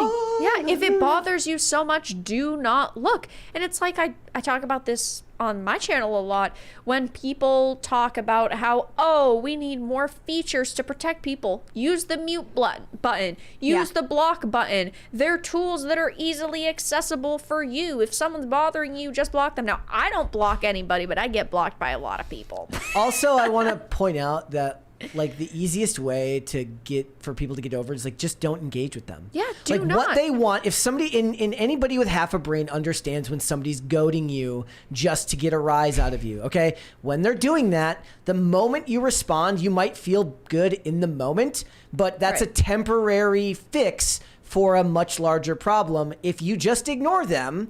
The kind of like when we talk about like write a draft and then if you still feel like you need to send it the next day. Yeah. Like here's the thing. Read the post that makes you angry. Close your phone, go do something else. Don't go look at it again. But the second you think about it, like, do you really feel the need in that moment now that you're no longer fixed in that situation? If you don't still feel like you need to respond, don't respond. Right. Or just do what I do and just don't respond at all anyways, because it's not important. But Amanda Stenberg was like, no. I'm going to make a diss track. I have to make my stand, and I have to talk about my 400 years of slavery trauma, and I have to twerk on the haters. And I'm also going to post a 10-minute long video on my Instagram. Isn't her dad German, though? I don't know who. I don't know. Does who the that slavery and then the World War II evil guy cross each other out? So she's just like back at neutral. Maybe she has karmically? like just 200 years of slavery trauma. I thought it might be karmic middle ground right there. Okay. Possibly. I don't know. We would have to ask the critical race theorists about that one. But I also wanted to mention that The Hollywood Reporter did a full analysis recently. It was, I think, published today on the history of Star Wars under the care of Disney. And they asked an important question. Is Disney just kind of bad at Star Wars? They are. Do they just need to give up already? Because it's clearly whatever formula they're using is not working for them. I've said this before. I think that The Force Awakens was a good basis to a trilogy. I thought that the other two movies were extremely poorly executed, but I thought The Force Awakens actually had something going for it, and if they had continued it and made it significantly better, it would not have been a bad trilogy. But they went in every wrong direction possible. There's a 20 the there. 20 from Potatoes for Seamus. Brett, I heard embracing and end Mocha can change time. Maybe Mocha will help you get with your quest to forget Batman. Just give it a chance, Brett. Also, let Vara listen to Mocha's meow. I can try and find it. They're making an official request right now. I guess this is going to be the new People's Joker. But yeah, they did this full analysis, and it's literally a novel of how every single Star Wars project has been received.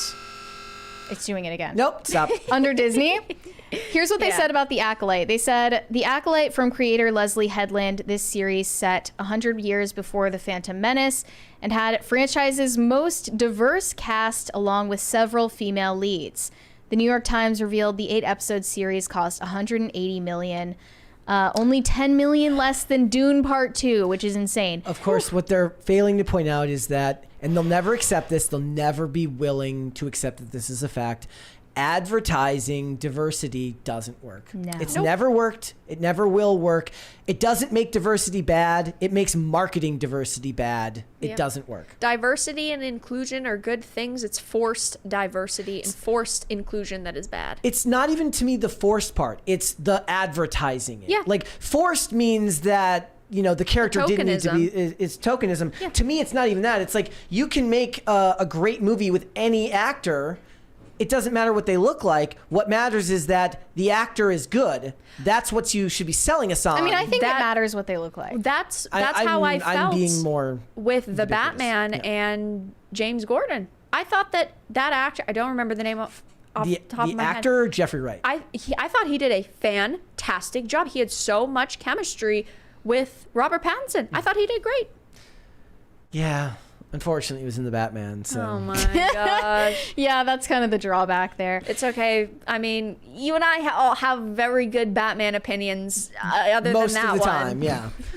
The Acolyte, it says, received largely positive reviews from critics, and it sparked a raging culture war battle that once again exposed the ugly side of online fandom.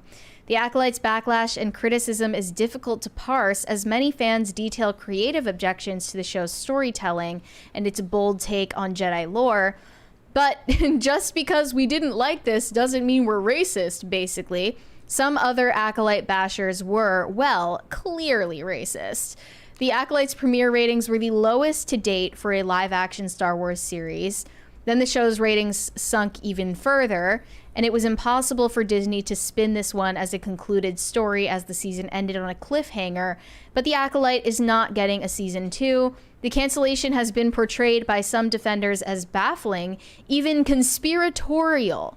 But the show's ratings trend and reception point to a pragmatic decision on the studio's part. Well, yeah, if you had made the same show for half as much money, maybe you could have justified making a season 2. Yeah, maybe not even then. I don't think that these shows I don't think shows like this make the Disney Corporation any money. Also, I want to point out that it most of loses the them money. one of the biggest problems right now isn't just the arguments about force diversity. It's the fact that a lot of these actors are people that nobody has heard of and have no track record. I will die on the hill that if you put Denzel Washington in something, even if it's a horrible movie most of the time and it's a race swap, they're not going to care. They're not going to complain. It's not getting the brunt of the complaints about Gladiator 2. About him being in there, despite the fact that it's not a race swap, but it doesn't make as much sense as you think it would. He's been a race swap character in multiple things, and nobody cared because it's Denzel Washington. Your meritocracy matters more than anything else, at least in my opinion. I don't know if I'm going to get flamed for this, but I think that a lot of the anti-woke crowd is a little bit too conciliatory about these things, and I think that it's entirely fair to just assert, maybe having a female lead in Star Wars is just not the right choice. Like, maybe that's just doesn't make sense. I mean, I make the same point. For a franchise that is primarily popular with men who want to see male leads getting in combat scenes, it doesn't make any sense. There are amazing female characters that men have loved in the past in Star Wars, like Mara Jade, for example. They need to throw in characters like Darth Talon. They need to have these female characters who have been established in the past, like Bastila Shan or Satele Shan. There are these characters, but they're not using them because they have backstories which either, center around male characters, like one of their masters is a male character. Doesn't pass the Bechdel test. Or they're married. And so you have these problems where they won't use these characters because they know their stories do center around men, and they just, in a lot of cases, that's the male fantasy. Well, right. That's the male fantasy, is that there is this ancillary female character who is captivating in her own right, but she is entering into the journey and the story and the life of the male lead. It's what we did when we went to see Argyle. When she starts out as the writer who's taken along on this ride where a spy thriller is happening around her, but then she becomes a super spy, and I'm immediately like, I'll give you 2 other examples. So I remember trying to watch Without Remorse with Michael B. Jordan. Yeah. It's a Tom Clancy adaptation, I believe. And great. I love Michael B. Jordan. But then in the first 2 minutes, there's a female special forces operator, and I'm like, no, I'm out. And they did the same thing in Special Ops Lioness, where, again, spy, works for Dev Gru in the office. Sure, all of that makes perfect sense. But if you put female operators in the front lines of Special Forces, people they don't buy it. They need to make a movie about the female Secret Service agent who was there that day in Butler, Pennsylvania. Yeah. That would I think that's what make it a see. slapstick comedy. Yes. I'll give you a better example. So if you've ever seen the movie Sicario, they use real special forces operators on the scene at the border. Yeah. And you can tell. Yes. Because they don't sound like actors. No, they're don't. terrifying sounding. When these dudes are barking orders, and the actors had to wear face shields because they can't actually have their identities revealed. Authenticity goes a long way. There isn't just a 5-foot girl in there pretending to be in the special forces. No, it's Emily Blunt in the car, who then actually still ends up saving the day by having to shoot the guy who got out behind them in the in the convoy. Yep. Okay, it makes perfect sense. It was done perfectly. The problem is it takes work to do that. It takes planning to do that. They're actually halfway there with the way that they're advertising Ballerina by pointing out that women have inherent flaws when they're going to have to take on people that are bigger and stronger than them. Yeah. This can be done. You just have to care about your job. Yes, 100%. Yep. And since the release of that Is Disney Bad at Star Wars piece, I've noticed that The Last Jedi is trending today. And there's a lot of retroactive interpretation of it. People are simping for Ryan Johnson incredibly hard. This person said, it's been 7 years. I think it's okay for us to stop pretending The Last Jedi is a good movie just because Gamergate people hate it. And I'm like, okay, so you finally admit the truth. Yeah. And another one said The Last Jedi coming out spawned a whole new kind of toxic discourse, but it also spawned a new, arrogant, pretentious, if you think it's bad, you're just too stupid to understand it attitude. It's with how media people literacy. interact with not just Star Wars, but all films, and we should talk about that. It's like, if you didn't like this movie, it's because you're not media literate. Oh, I'm so sick of it. You can just kind of throw that term around. You just don't get it. Right. Yeah. You're too low IQ to understand Ryan Johnson. Literally, that could have happened today. I was like, you know what? I don't think Joker was all that bad. They're like, you know what? Yeah. You just don't get the F you that they were trying to tell you, okay? You're just an too idiot. dense. And then this person is the epitome of that. He said, it's crazy how this is directly linked to people not understanding The Last Jedi. Ever since that movie, people have wanted blockbuster films to not make them think, to just feed them nostalgia and not take any risks. What a sad reality we are living in. Taking risks is You actually not exactly shouldn't be taking risks what you with should Star be Wars doing. movies. That's the thing. Star like, Wars has an amazing formula that you can just continuously use over when and they over were like, and over. One of the things they said was like, one of the great things about the Acolyte is it introduces shades of gray to Star Wars. I'm like, I don't want. Why do you want that? Shades of, like, you're the illiterate, you're the media illiterate person. Certain stories aren't supposed to have shades of gray. Maybe they meant because of the color grading, everything looks gray. Yeah, that's so they're exactly adding what they shades meant. of gray. Well, the thing is that they in Star Wars, you know, you have like the Gray Jedi, the Gen Jedi, and like there is in the story like a middle ground. But the problem is that Disney does not know how to do that middle ground where you have a character who's not a good guy, he's not a bad guy, and so they try to create a product where it's the best of both worlds because you can interpret them as evil or you could interpret them as good, you could interpret them at this middle ground, but it just isn't executed properly. And ultimately just means like Right. her, like OSHA's intentions, her motivations in The Acolyte were completely incomprehensible. That's not nuanced. That's not gray area. That's just bad writing. There's a 20 there. Russ of the, what is the rest of this name? I'm not sure. Russ of the Frozen North.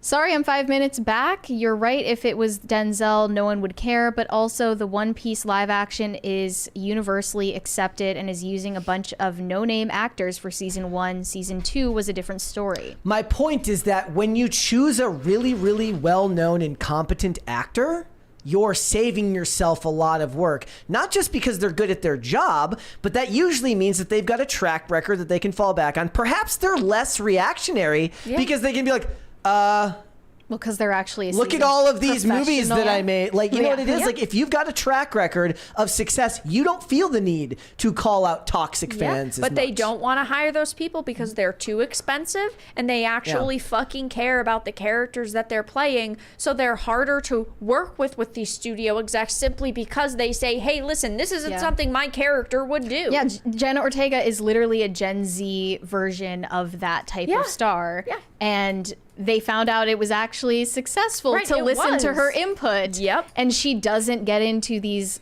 discourses with people online who, you know, didn't like Wednesday. She's not ruining the PR for the projects she's involved in. One of the problems, though, is that we live in an age now of streaming where there's 10,000 things in production at any given time. Yes. And the biggest issues are lack of available talent both as actors and writers and directors. There's only so many good ones. Like, right?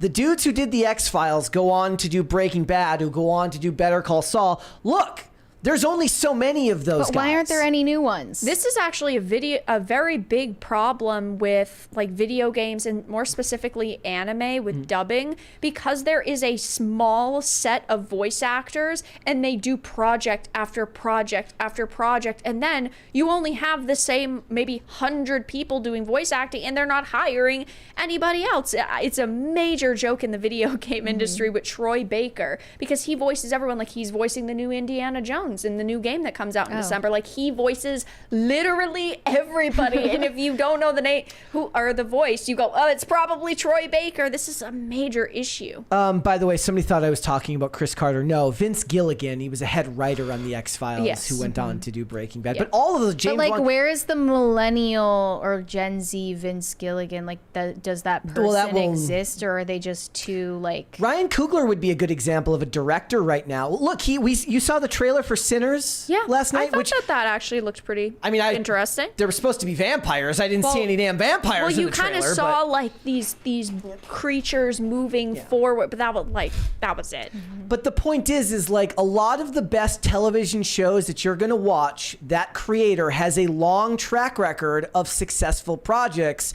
Now, every so often you'll get new writers and new directors who assert themselves. Certainly now we've got, I guess Denis Villeneuve is an example of a director who continues to release competent material year after year, though some might be taken better as others. But he's the one who did Sicario, who then would go on to do Blade Runner 2049 and Dune and so on and so forth. But there's 10 gazillion shows being made on 10. It's on Bufu with ads. It's on Mubi. It's on Mubi. It's on all these platforms.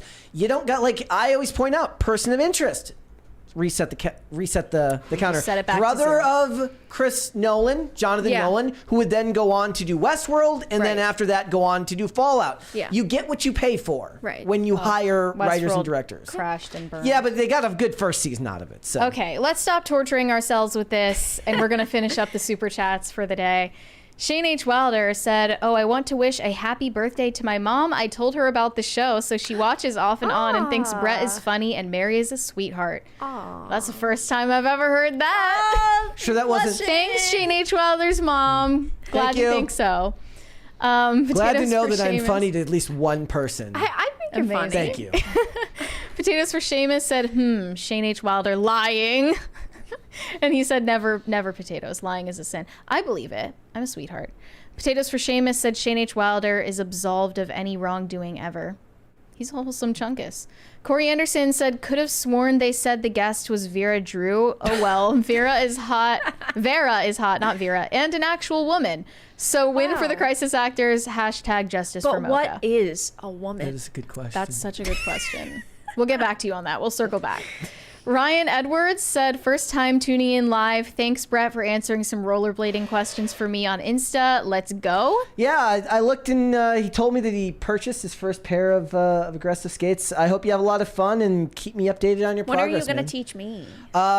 Here's the thing. Tonight. It's happening tonight. The after show. Yes. Subscribe now. You can actually get certification in like teaching this type of stuff. Now, most of that's for just teaching basic skating, not like the stuff that I do. Yeah. Would you teach kids how to skate? I can think of no lower depth of hell Really? than trying to teach people to do. Because what it is like, there are doers and there are teachers. Yeah. I'm barely either. Like, when you've been doing it for so long, it's become muscle memory. So it's like, if I try to describe it, I'm like, I don't fucking know. Don't fall. Yeah. Like, go, jump, don't fall. Like, that's the best I can do. Like, I taught at Woodward, which was like a skate camp for like a year, and it was miserable. But did you get good results? I mean, most of those kids already have like a basic knowledge of skating, but that's Yeah. like teaching them tricks and stuff. And I never wanted to do it again. I never wanted to do it again. Okay. Corey Anderson, I am not reading that. Brett, do you want to read that? Which one, Corey Anderson? It was from earlier. We'll see if you find I it. can't see it. Pop Culture Junkie said, Brett and Mary, do you update the stories you're going to cover based on who your guest is going to be? Just wondering.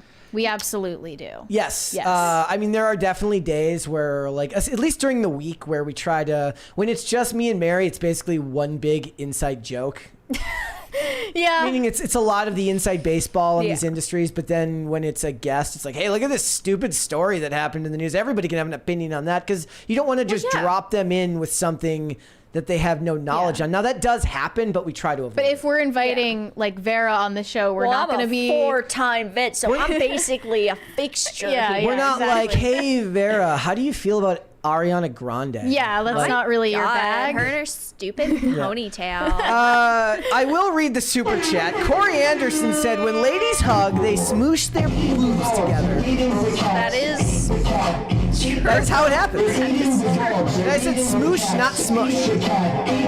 Thank you, guys. We're highbrow entertainment here. Very high class here. Another one from Corey Anderson. I want Joker to suck so bad that I never see cosplayers doing that stupid kick walk downstairs again. That's fair. Yeah. I think we've made it there. The sale of red suits has gone up since then. Yeah. True. They're just gonna demolish the stairs after this. Probably. I've been to those, that exact stair set. Wow. When was A that? long time ago. Gotta go Wait, back. I forget where those were. Where is that? Where was it? I was in New York on tour, and I don't even remember what borough. We drove by them, and because there's like a rail around there. Yeah. That's those ones have caps on it. Yeah. But I've been to that stair set and driven through. I don't know if we actually walked up them, but that's a pretty big popular. Like when I remember when the first trailer or the first poster for Joker came out, I knew exactly what I was looking at. Yeah. And I was there. Rhaegar Targaryen said Folie do, more like Folie don't. That's actually what we Yeah. named that's what the name for the review is. We're super original. But Clearly. Shane H. Wilder said even the money gun doesn't give a shit about Joker 2. that is true. doesn't. Well, we fixed it. I hope Maybe. so. I don't want it to go rogue Well, on it's been me working, again. right? It's been okay for now. Rhaegar Targaryen said Repo the Genetic Opera was a great musical. Okay, yeah, it was in the Bronx. where Yeah. the stairs are. Okay. Gotham, a show where Jada Pinkett Smith basically just acts normal to play a supervillain. Also, one of the prison guards in Joker named Fleece Johnson. What? Fleece is a great name for a character. Was Is it? it? I didn't think that's they what it had. was? I didn't think they had names. I don't know. Gordon Shumway. Oh no, Isaac Martinez said, "Welcome back to PCC, Vera Dark." Smiley face. Brian Bledsoe said, "I said it was misleading because Todd Phillips and Lady Gaga denied it was a musical." Did they? No. I never saw never- that. No, they didn't. I like the idea that they're like, No, that's not what it is. Big Yeah. wink. Yeah, I don't think I remember that happening. Shane H. Wilder said, "I just posted the Joker 2 Mary movie review short." Is that in the subreddit? They Probably. boned the Joker right out of him. Jeez. Omega Red fan said they hate us because they ain't us. But who's they, though? Shane H. Wilder said, "Oh no, someone hated my movie. Wah, it's not fair." Literally them. I mean, these celebrities get glazed so hard by mainstream press and You'd think regular that would be fans enough alike. for You'd them. think it Oh, would be enough. actually, fact check. Lady Gaga insists Joker 2 isn't a musical, just a movie where people randomly burst into song. It's the worst thing I've ever heard. So it's like literally a semantic argument. Yep. She's the worst Yep. person in the world you've ever had to talk about politics with. Is soup or no? Is cereal soup? Is water wet? I'm not pro-abortion. I'm pro-choice. That's what she says. Just too much sometimes. 200 Watt Studio said, "Great show today with Mary and Vera." Oh, hi, Brett. Thank you. Hi, Brad. I'm always happy to be an afterthought. It's nice that you're here. Sometimes they just drag me in for extra effect, Yeah. just to push the buttons. Waffle Sensei said, "Vera, are you a Dragon Age fan? And if so, I am. how you feeling about Veilguard and the creator calling us effing tourists?" I personally am not happy, obviously, with the statements that they've made. I will be streaming it just because I stream every major release, even if I think they're going to be dumpster fires like Concord, the 2-week game, Flintlock, Siege of Dawn, stuff like that. But I am, not as excited about Veilguard as I once was. Obviously, I want every game to come out and be good, but when you have a creative behind a project that's being extremely disrespectful, they do not deserve the support or even really the chance to try to make it up to you, because they don't care about you. Well, why did he... What was the precipitating event? Why did he call the fans Well, the Taurus? thing is that they decided to add in top surgery scars into the character customization system, and there is no gender within it. So that has definitely not sat well with a lot of people, and there was a lot of backlash surrounding that, and he decided to come out and call us all effing tourists for criticizing the level of diversity and their top surgery scars, huh? You're just not media literate enough. No. Thank you. I guess that means I'm media illiterate. Okay. Potatoes for Seamus said, lip injections, Lady Gaga's hair roots is what stood out to me. At least Mary's roots are lit and based. By the way, Vara, Mary's name now is Salamander Cave Girl. Why? I don't know. By the way, it would have been way weirder if I mean, it makes perfect sense that she's a mess and in like she doesn't keep up with her root appointments. I don't think she's getting a lot of hair. Like she's not going every 3 weeks like me. No. Oh my God. Disgusting. Yeah. It's also back in the 80s. It was very bad to do that to your hair because there was not the same technology involved. Like they didn't have the same products, so she would just be like fried and bald. The most terrifying version of Harley would have been she's like a Mary Kay seller. She sells she's you an makeup. unhinged MLM Yes. girly. Well, the thing is she's a rich brat. Yeah. Yeah, they didn't really address which parts of the fake story were fake or It like. seems like Yeah, I was like, she's kind of so a rich were her brat, parents though. rich? What? Yeah. Because she doesn't appear to live with her parents No. in the movie. And also, was she lying about being pregnant? We don't know. Whoa, there's a Yeah. $100 I guess super they're chat. going to make the third movie about... $100 super chat that we missed here from Francisco Sanchez Very Jr. sorry about that. Didn't see that at all. Got my pay increase. I'm still behind the inflation curve, and I still live in tax, New York City. However, damn it, sorry, Mary, they're eating the dogs, eating the cats. Well, and apparently, since now that I found out that Gotham is in New York, you're paying Gotham for City is in New York State. You're paying for Arthur Fleck to stay in the Nut Bar House. The Nut Bar House. The what? The Nut House. Nut Bar House. Nut Bar House? I like calling someone a nut bar. It's funny. I've never heard that. But anyways, you're paying for Arthur Fleck to be abused by the guards and sit there and smoke cigarettes. Taxpayer dollars at work. Yeah. Well, thank you for the crisis party. With the mental health. Also, they wouldn't have used the word mental health so much in the 80s. That's like, I'm gonna bully you. yeah, I'm gonna bully you. They used the term mental health. Yeah, in the movie? they said like this is the like they made it like this the breakdown in mental health services. Yeah. I'm like that's not something people said in the 80s. Well, they did that in the first one as well. Again, not Yeah. accurate to the 80s. It's weird. Nobody gave a crap about your mental health in the 80s. I mean, they kind of clearly still they don't in the movie.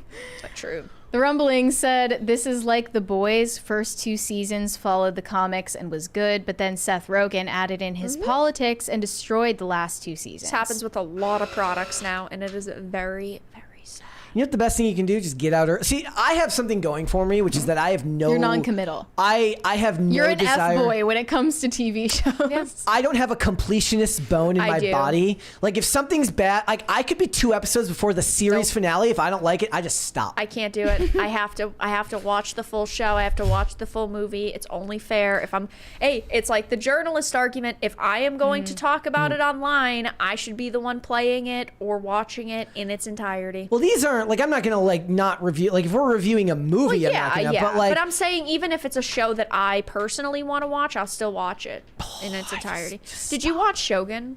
no, I got A lot of through. people were telling us to review. Please watch it. It's so good. It's so good. Have you it's- watched Dark on Netflix? I've seen the first couple of episodes of Dark. Me too. But I I gave got up on it. I gave up on Netflix, so I don't have Netflix Fair, anymore. but there are other ways. Tubi to and consume Freevee. Tubi and content. Freevee, you mean? Yeah. Yes. and Mubi and Dildo and all of those Watch other Shogun streaming now. services. It No, is see, really so good. what I've been doing lately, I commit to a lot of like shows that got 1 season and then canceled because Yeah. it's low effort and I don't have to worry about like 5 seasons of something where it's like, then I'm just like, So you must love The Acolyte. You Yes, should watch exactly. The Office. that's never going to happen. How many why are you seasons are there so of The opposed? Office? Why are you so opposed to watching The Office? Though? I don't watch comedies ever. But ever? No. Next time I come for a movie, it's going to be a comedy. Movies, sure, but television shows. Oh, no. I thought it was going to be torture. Never mind. Like- next movie is going to Well, be comedy. something- They don't The really only- make comedies now. They don't really do that. The only They do reason if they're I like the 24. girl boss comedies. like I've seen episodes of like Seinfeld throughout the years, just by virtue of it being on for as long as it has. So I've seen a lot of Seinfeld, but You just I hate didn't laughing. Sit down. Yeah, that's what it is. You I hate just laughing. laughter. Yeah. Oh, no, that's not true. I'll rewatch 30 Rock. See, that's what I'm saying. Like you'll watch a comedy show if it's familiar to you. Yeah. The Rumbling, or no, sorry, Shane H. Wilder said money guns and for another thing, F Disney. I think they're trying to butt into our conversations. Yes. The Rumbling said, Vara, do you think that China and Tencent are infiltrating video gaming and pushing this DEI stuff like they have done with Ubisoft and TikTok? Tencent owns both. Yes, Tencent and China and DEI is a very in-depth conversation and hard to answer in a short, amount of time. There is a theory that Tencent and China are trying to influence the Western companies with DEI so they can release content with no DEI like Black Myth Wukong and its smashing successes. That Chinese mythology, Black Myth Wukong did fantastic. So it is a yes and a no. It's a very hard thing to answer in a short amount of time, but Tencent is not a good company. That's for sure. I don't know anything about it. Yeah. But whatever Tencent- it is, I'm like pro that. Tencent I is love the also Tencent is also for a long time was trying to infiltrate movies, and there was a lot of Yes. Chinese influence in Tencent movies. has definitely become involved in a lot of video game companies, especially just over the past few years. They also I don't. thought that ByteDance was the parent company of TikTok, It is. Yep. not Tencent. Uh, I don't know. This person said that Tencent owns does TikTok, but I don't think so. own ByteDance? No, I mean it is ByteDance, but does We're still on the Tencent- countdown, right? No, Tencent does not have a significant ownership stake in ByteDance. Okay. Yeah, but we're still waiting for the countdown to when TikTok has to decide Yes. on whether they'll get banned in the States. I mean, why isn't Trump campaigning on that right now? He's like, Yeah. "Hey there, fellow kids, 'Cause there's still no wanna way- do your TikTok dances." There's no way to be on the right side, but he did say Mary he was going trying to save it. her social credit score. That's what Yep. the chat's saying. Well, look, there's a reason PCC is just CCP backwards. yeah. Pop Culture Junkie said regarding Star Wars, if they would have had Lawrence Kasdan write and EP the second and third sequels, things would have turned out better. Who is Lawrence Kasdan? Do you guys know? I'm not sure. You're the star. I'm not the Star Wars guy. I'm not either. I'm not the I'm Shane not H. sure. Wilder said work and planning, Brett, you're asking too much. Wait, what is that referring to? when I was talking about how to do female action roles well. Yeah. Oh. Like the way I see it is like there's a way to stretch the bounds of credibility in a way that really, really works. Like I said, female spies makes perfect sense. Yes, Female I agree. Covert Affairs was great. Yeah. I loved Covert Affairs, even though, she's still, she girl bosses plenty and she beats up plenty of dudes that she probably couldn't ever beat up in the real world. But she also gets hit a lot and takes a lot of punches. And half the show is Piper Paraboo making this like steeled expression about having to go do something that's very, very difficult. Yeah. That's most of the show. Yeah. But, I only picture her smiling. So No, it's always her going. That's her face. She's like, somebody asks her to go do something difficult, and then she goes, and then has to go do something difficult, and it makes this like expressionless face. Francisco Sanchez Jr. said, and then Benicio del Toro's character made Emily Blunt's character bend the knee at the end. In the end of what? Of Sicario. Oh, She doesn't even come back for 2 though. We have No. a 20 from the Manic Mustache, late as usual, but apropos to calculating households. Long story short, my dad had a TV repair shop. Our family's TV room had 9 Nielsen boxes, grossing $162 per month. It was the 90s. It was a vibe. Darn. Stay toxic, my friends. 9 Nielsen boxes, huh? 200, what? Go ahead. Seems like you wanted to say something. I forgot. Okay. 200 Watt Studio said Emily Blunt is fantastic and Live, Die, Repeat. Oh, he gave Haven't it's Edge of Tomorrow. Yeah. He gave it the bougie name. Oh, okay. I can't stand Groundhog Day movies. I love them. I pull my hair out because I- most television shows do an Yeah. episode like that. Yes. And I skip. Yep. Skip. It's too confusing for you. No, it's too repetitive for me. It's like, ooh, look how vaguely different it is in this part. Bite me. No. Skip. You have the weirdest pet peeves. I do. Put a Girl On said, hopefully my people's Joker chat didn't offend too much. Just celebrated my 15th anniversary, so I'd Wow. like if you could tell my wife thank you. Thank you, wife. Thank you. Thank you, Put a Girl On's wife, Yes. for all of your service in the past 15 years. I do also have to play Vara the mocha Oh, the meow, you because found people it. asked, and Great. I make good on our promises here. Hey Brett, hey Mary, happy on. episode 700. I'm so proud of you guys and all the hard work you put into the show each and every day. Thank you. Wait. For for episode it. 700, I have somebody who wants to say hello to you. It's the worst sound ever made by anything ever. Ever. It's worse than all the songs in Joker. It's like a Well- nail against chalkboard. Yeah. Yeah, if the nail was particularly annoying and the Yeah. chalkboard was even more annoying than that. Pat the Plumber said, I still don't know why Rogue One was so good in comparison. Rogue One was not good. Oh, I'm Rogue gonna One was- just say it. Rogue One was fine. I'ma That's just the say only it. I one that I hated it. remember. Yeah. Super I didn't boring. hate it. Shane H. Wilder said, reset the counter. We got 24 hours. Yep. Well, We we're have off for more the than weekend, that, so so- and it's getting referenced more than usual because we're watching it at home. Right now. Yeah. We're watching Person of Interest right now. Red Snow said, late today, was busy praising Space King. Understandable. Understandable. Corey Anderson said, a woman doesn't have... Okay, I'm not going to say that. Uh-oh. Put a girl... I mean, if you want to read it, that's fine, Brett. Just... I'm not doing it. Put a girl on. I'm not reading that one either. Rhaegar Targaryen said, don't read it, Mary. LOL. Yeah, I wasn't going to. I can't see any of these. That's far- probably a good thing if you can't see them. Who sent it? The first one was from Corey Anderson. The second one was from Put a Girl On. Shocking. That Corey Anderson said, Mary Vera, my pup Barley says hi, sup Brett. Very. I would have. Yeah. I'm glad you didn't read that one. Yeah. Feel proud of myself for that one. I almost want to ban him for trying. Oh. A little bit. Might deserve it. Corey Anderson said, Vera, are you married? Do you think there should be justice for Mocha and her amazing meow? You're learning a lot about our audience right now. I really am. Huh? Maybe things have changed since last Do time. you get a lot of questions like this? Yes. Well, look, I Yeah. just shut them down, so. True. Fair enough. Shane H. Wilder said, hey, Mary, the movie review short is in the subreddit. It's literally the easiest meme I do. Only works with bad movies, though. Can we see it? I can Pull go up look the for it. subreddit. Jamie, pull it up. Jamie, pull that shit up. Red Snow said, Dragon Age Origins? Origins, yeah. I think it was spelled differently. Is the only Dragon Age game. Here it is. Ooh, true. Oh, we have it? Yep. Hold on. Are we going to get copyright claimed for this? It's only 10 seconds long. and it's Okay, not we'll the whole see. Thing, so hold on. Here we go. Well, It's over on that screen there. It says coming attractions. Oh, that. By the way, this reminds me how annoying and pointless the intro animation from Joker was, which we didn't even talk about. Yeah. Oh, yeah. That We was didn't even kinda talk about weird. it. Here we go.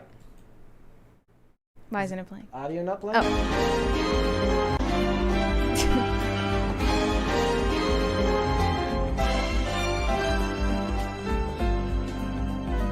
It stinks. Okay. Simple as. I think that's enough said. We'll just post that as the review. Rhaegar Targaryen said, I like Inquisition, but they wasted Corypheus? Yeah. Did I say it right? I didn't hate Inquisition. I just felt like it was missing something, and I still don't know to this day what it was missing, but it was. 200 Watt Studio said, Vera needs to guest more often. Great takes. Yeah. Brett, you look like you need a vacation. Well, funnily enough, I am going to be gone Monday, Tuesday, and Wednesday How this could coming you do week. this? Yeah, sorry guys, I gotta go out of town for a bit, but I will be back next week on Thursday, hopefully to listen to your voicemail questions. Yeah. Yeah, we're gonna make that a And thing. I try to get Vara back on all the time, but she's always like, I'm busy doing my Hey. own thing, and I've got Whoa, stuff to do. whoa. She says it in Hey, that exact you way. always Big say- important you YouTube always reach channel out to and get say, to. You want to come? I'm like, yes, I'll come over. And then she's like, Don't let she's like, me. I got work to do. I do have work to do, but every time you've reached out and asked, That I've is true. set up a date like That is within an true. hour. Okay, buddy. You are chill. you are very good at you're better at Chill. responding than I am. 4 times a year, reliable. every 3 months. There we go. We'll start Chat setting the heard it. dates out Yeah. ahead of Yeah, time. yeah. 200 Watt Studio also said, Brett, take your mental health days seriously. No. You're deeply I unserious. have not taken a day off from YouTube since I started YouTube 5 years ago. So Yeah. I've never taken a vacation. Well, I've heard, unless you're having a fever over 104, Yeah. you should be at work. Yeah. Or Once else you get you're- to 105, you're excused. be a man. Yeah. Be a man, essentially. The amount of people who Anderson. took that seriously are crazy. I know. I think people are getting stupider. No, no. What everybody's is just stupid. Period. Maybe I just never was aware of how stupid people are. It's no. Here's the thing: if they were actually involved in the discussion, so what it was Matt Walsh had a clip go viral where he Yeah. says, "Unless you have a fever of 105, get your I ass do to work." remember The it, yeah. point is like if you were in a room with him and he said that to you, you would have understood and gauged the context. Yeah. But everything can be hard to interpret if you take an hour clip and you cut it down to 10 seconds and you Yeah. take just the inciting part. Duh. Yeah. Got another crisis party. Let's go. Thank you. And we're like a third of the way to the sixth one. We're going to be here for a while. I can tell. I said what we need to start doing is like every time we have a guest, we sit them down just as we're about to go live. I say, so it's going to be a 5-hour stream. Yeah. And just Hey, I do 5-6 I know. hour streams every weekend, so I'm here. There you go. Okay, Corey Anderson said, Rhaegar, you are correct. Forget what that was about. Inquisition. Pop Culture Junkie said, is the money gun haunted or affected by aliens? It's affected by bad weather. That's what it's affected by. Every time we get bad weather here and we have a power outage, what happens is basically what it is the money guns are connected to these smart like plugins, like these smart outlets, and the outlets reset You afterwards. have to teach me how to do that. My streams would go crazy. It's They'd scare me does, with You the- can't steal our shtick. Yeah, that's- No, they'd scare It's me our with the no, I'm thing. saying something else that's similar. Oh, okay. Yeah. I'd like set up a gong. They'd Yeah, scare yeah, the shit yeah. out of me at 2 a.m. That'd be Yeah. cool. Well, no, that's the thing here is like, so what happens a lot of times is I'll come into work and the battery backups are just going, just continuous because it has to be reset. Yeah. Yep. Rhaegar Targaryen said, Brett Fleece Johnson is the prisoner that Tom the lawyer was running from in the prison episode of the Boondocks. Oh. He is a real life involuntary prisoner enjoyer. Okay. Okay. Corey Anderson said, what is more important to maintain upkeep on, roots or eyebrows? Also, comma, heels or flats, and comma, girl dinner or charcuterie. They're the same thing. What's girl dinner? Bless your soul. Bless your heart. What is it? Is it like a water and a Kit Kat and then that's it? No, it's like you It's- cobble together stuff from your fridge. It's it's a more Oh, yeah. pathetic version of a charcuterie board, if that makes sense. Girl dinner for sure. To yeah, the yeah, previous that's for super me. chat, we had somebody somebody left me like a message on like something on Twitter the other day. It says, I would like to come on the show to explain to Brett and Mary all of the references that they miss on the show. It's like, bro, I'm only one person. That would be Yeah. the most painful 2 hours of my life. And it's like, yes, there's plenty of references that we made. Like a lot of them, they're like, you didn't get this show from like 1980. I'm like, well, I wasn't born yet.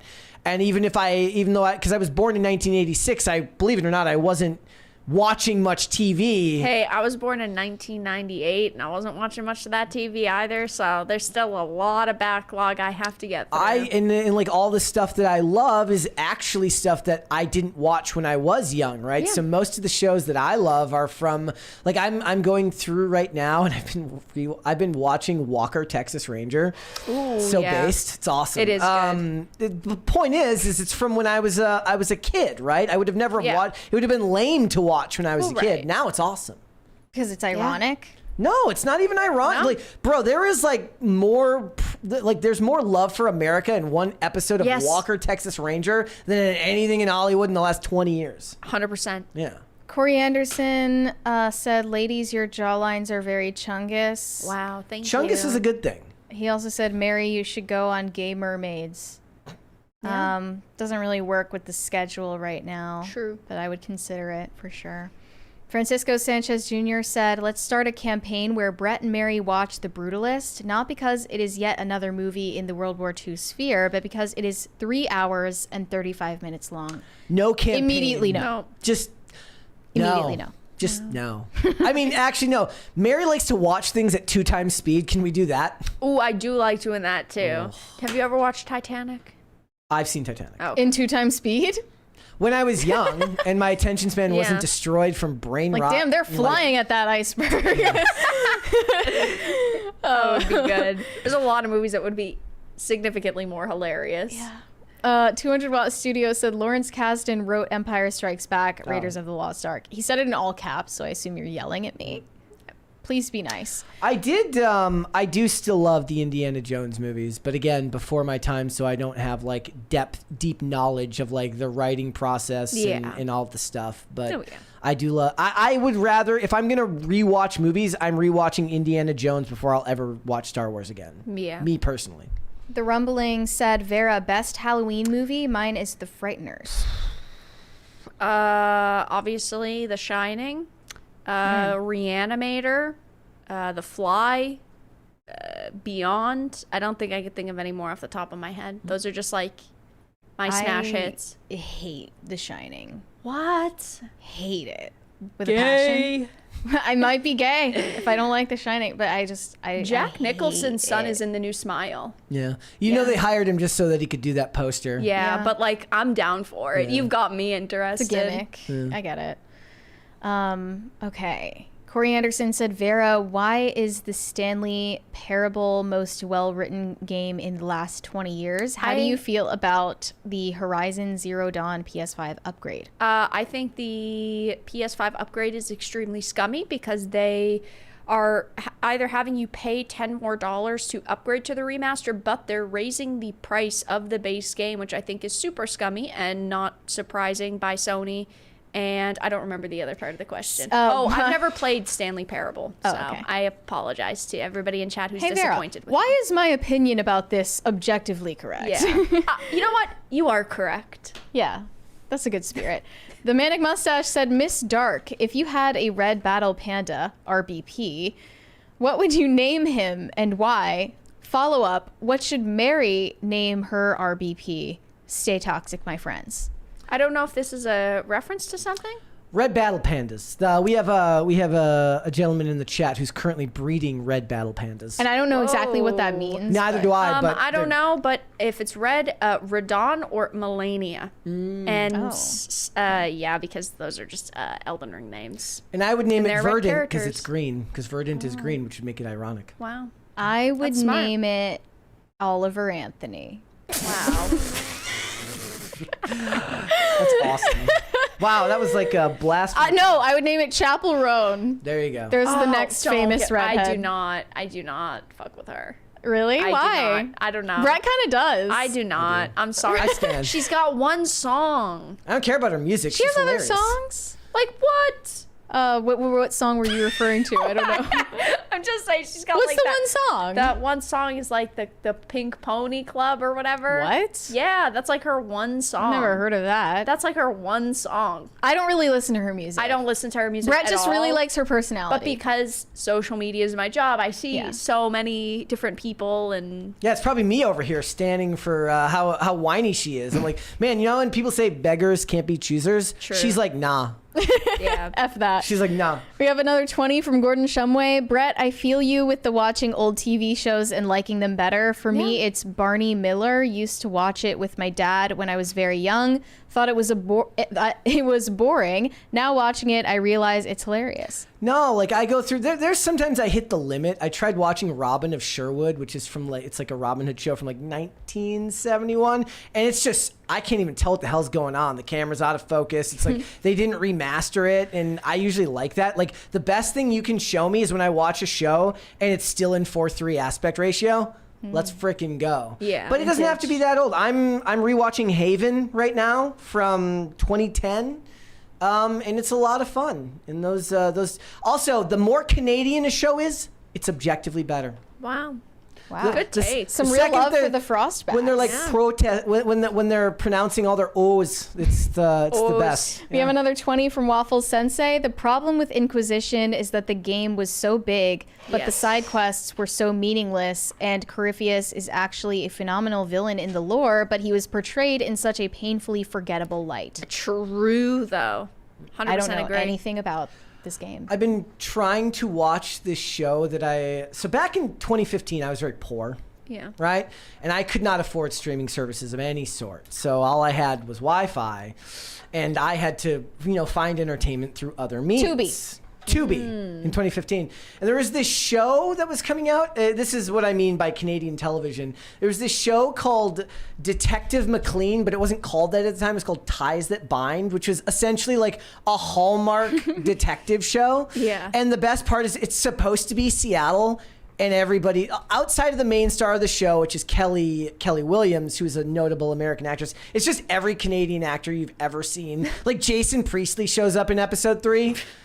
I'm just assuming that he just doesn't want to leave Canada, which is why he would go on to do like Private Eyes and stuff like that. But I love stuff like that. Like it's very easy to watch, and the more Canadian, the better. Yeah. I maintain. I apologize. I missed this $20 super chat from Pop Culture Junkie earlier. Lawrence Kasdan wrote the first Indiana Jones movie, Return of the Jedi, The Empire Strikes Back, and The Force Awakens. There you go. Yep. Thank you. Was that our 6th? That is 6. Thank you. You should get to 7. It's never enough for you. Never enough. You're never satisfied.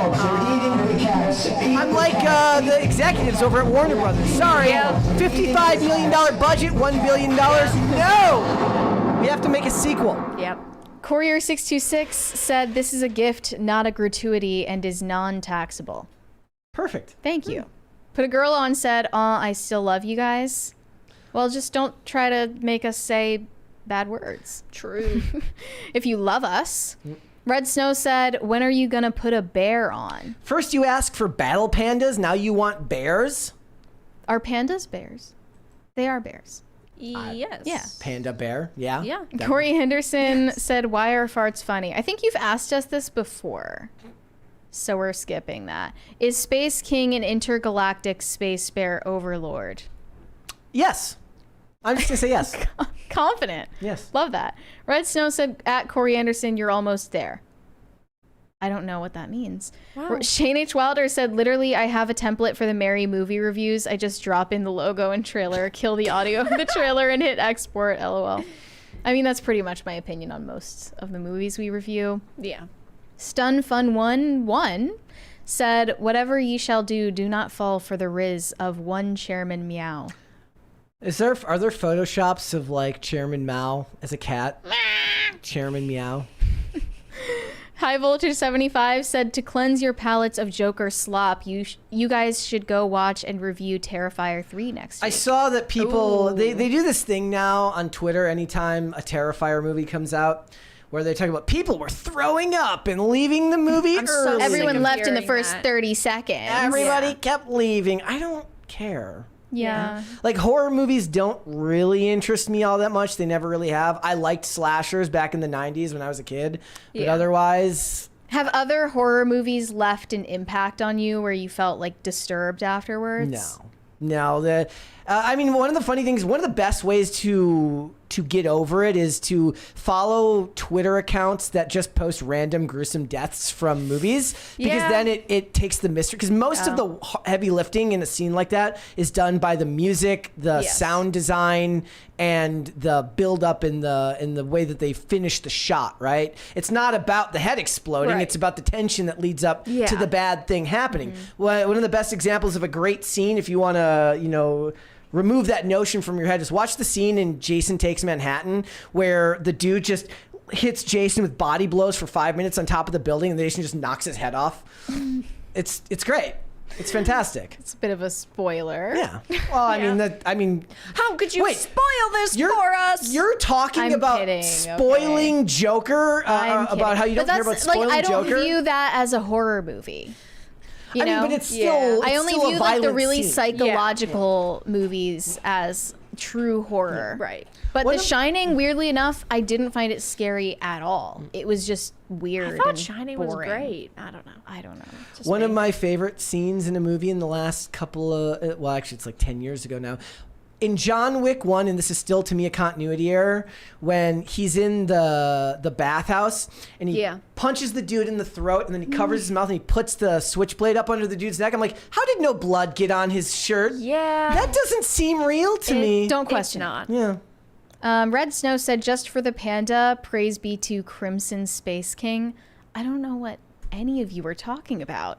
Rhaegar Targaryen said, Vera's Halloween movie picks equals based and correct. Yeah. Oh, also, I thought of another. It Follows. It Follows was very good. Oh, I've And I've been Smile is wanting to also watch cool. that one. It Follows is very good. It's interesting, but it would freak me out too much. I can't do it. It's really not that freaky. A lot of people say that, but I'm easily shaken up, I guess. Do you have I'll does it make stick sure to with you? get you a Yeah. nice I need a- snack and I need a care blanket, package. and you'll be Wait, what'd you you'll say? Be okay. Does it follow you afterwards? Like, do you have nightmares? Does about- it follow? do the things you watch follow you afterwards? Do you have nightmares about them later? Not nightmares, but after watching Hereditary, this is embarrassing. I made my dad like literally just sit in my room while I fell asleep every night for like not a short amount of time. Okay. And I was 20. Okay. I'm serious. It was Okay. it was very disturbing, and I think that movie is actually cursed. Don't recommend. Dirty Dan Robertson said Hercules with Kevin Sorbo is goated. It's so good. It's Yes. so good. Also, one of the greatest things about that time period, all the women got to wear objectifying clothes without it being some big hullabaloo. Yeah. Like, kind of how they joke now about video game characters, like why are the women in Mortal Kombat dressed like that? That's not battle appropriate. Yeah. Like, why are all the women in these random parts of the woods dressed that way? Nobody cared. Yeah, they talk about objectifying, female characters. You can't objectify fictional characters because they're not real. It's also funny because they try to do this in like WWE to this day. And the women, like they get to dress how they want still because they're wrestling. And you can't really make the argument that it's objectifying because the men literally wrestle in Speedos. Yeah. It used to be, we want to fight for women to be able to wear what they want. But now it's, you can't have a fictional character dress this way because that's inappropriate or Well, that's also, not realistic. The argument I'm like, is let's that just turn back the clock to like 200 years ago. Like, I would be okay with that. But the problem is their argument to the contrary on that. It's the same thing that they make about movies, where it's like you can't dress women a certain way in movies because the men are the ones who are writing and directing them, but the women can dress however they want at the premieres because they get to choose their own outfits. So they get to objectify themselves, but a man can't do that because if he writes a scene with a woman wearing a certain outfit, he's objectifying. But that's actually not true because when those actresses go on red carpets, usually they did not pick what they're wearing. Yeah. That was someone else's decision because they have a stylist. Yeah, they have a stylist and they have to, like, they have brand deals. Margot Robbie had to wear Chanel for like 5 years. It's and like nothing Millie else. Bobby Brown's wedding that she just had. She had to wear, I don't remember the brand, but The she whole had thing to is wear a certain sponsorship. brand. Yeah, it's just sponsorships. So they don't have as much choice as you might think. Yeah, no. Corey Anderson said Vera looks like she has a cat named Scraggles. I have a cat named Meshla, which means beautiful in Mandalorian, and then I have a cat named Bilbo. Scraggles, we don't know. Scraggles, that's a stupid name. I name my cats with intention. Red Snow said Alistair and Morrigan are best boy and best girl. Yes. Corey Anderson said Vera, Elder Scrolls or Fallout. Elder Scrolls. We're never getting Elder Scrolls 6. It's been 7 years since they unveiled that stupid mountain trailer. We're never getting it. My favorite thing now is how everything is. We got this before Grand Theft Auto 6. Yep. We got the new Mozart music. We got new Mozart music before. That's funny. They found random Hey, yo, Mozart music. new Mozart just mixtape dropped. just dropped. This shit fire. Like, where they How's found it. Beethoven gonna respond to this? Somebody should put a review up on Pitchfork for it. Yeah. Yeah. Like, They just, they found I think, it in like a library. What? Like in a back room It somewhere? was like a library. It was like a it was a book, but it was like a music book, but he wrote just like a composition in the back of it. yeah. See, if I like, this is why like nobody has any creativity anymore. Great forgers should be doing this Yeah. stuff all the time. Yup. Pitchfork, I think, is to music what A24 is, or maybe Letterboxd is to movies. Maybe Letterbox, not Letterboxd. A24. The same people, you know, the same people who think it's Yeah. relevant. Yeah. A24 junkies are the same people that they're like a step below Nolan bros. Yeah. I can at least understand being a Nolan bro to an extent. They're a step below like the Marvel shills. Oh, honestly. me and I'm Vara last night were talking Yeah. about, because we were talking when Anna was on and she's like, "Oh, I hated Tenet." I'm like, "I love Tenet." Tenet is so good. Vindicated. Tenet is such a good fucking movie. She might have like. I am super love the way you passionate said about that. that movie. And here's the best part. She probably has like real reasons why it's good. She probably understands the time travel Robert stuff. Pattinson is cute, and it has pretty visuals. She probably gets like all the time travel Yeah, no. stuff. I don't. It's I just think so it's cool. fantastic. Yeah. Serenko Productions said, once you realize the new Dragon Age game director is as a woman as Vera Drew, which isn't difficult, all the self-gratifying in the game makes sense. Not sure what to make of that. I'm not sure what to make of that either. Or if we can even comment on that on YouTube. It's funny because we keep referencing Vera Drew. You don't know who Vera Drew is, do you? Nope. Yeah. Did she never see the? I guess Vera never got to see People's Joker. Joker? Did you ever watch No, People's Joker I with did us? not. I did not. I feel like as Nobody's a asked. four-time Nobody's guest, asked. Nope. Nobody's it asked. should have happened by now. Yeah. There has I to have be not. a request. It There's has to be been another file super chat. references every single time, but File it's never acclaim. happened. But Vera Drew is the creator of the People's Joker. Yeah, I so. do know a little Yeah. bit, but Corey Anderson said, "Have you played Robin Hood Building Sherwood? Sherwood? Have you? no. Okay." Corey Anderson said, "Would you rather interlock your toes with a stranger or be color deficient, or and you can only see yellow and green? Hashtag justice for Chloe." What does any of that mean? I have no idea. I mean, if everything was yellow and green, it would be like a Canadian TV show from the early 2000s. So that'd be kind of sick. I We like got a that. 20 from Rhaegar Targaryen saying, "Do it." You know the deal. Serenko or Shane, you got to send it to me on Twitter. All right. Someone do the honors. Send the link on Twitter at Brett Dasvik. Corey Anderson, Shane H. Wilder said, "The Entity is the only movie that actually scares me based on a true story of demonic oppression. Do not watch it, Mary. I will not." Wait, so there's demonic possession. Now I have to put up with demonic oppression? Yeah. There's also demonic obsession.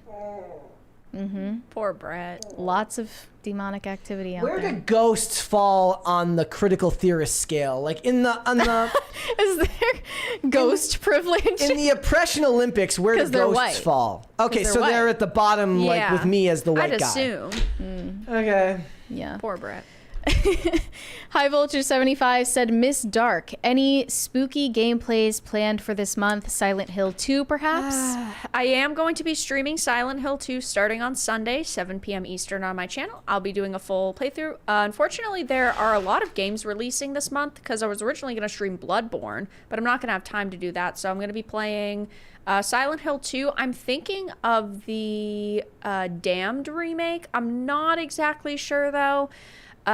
And there's a couple other like random titles launching this month that I'll be streaming, like Veilguard, but nothing particularly spooky. And I'll also be streaming Order 1886. So yeah, Before but we Silent do Hill the- 2 remake for sure.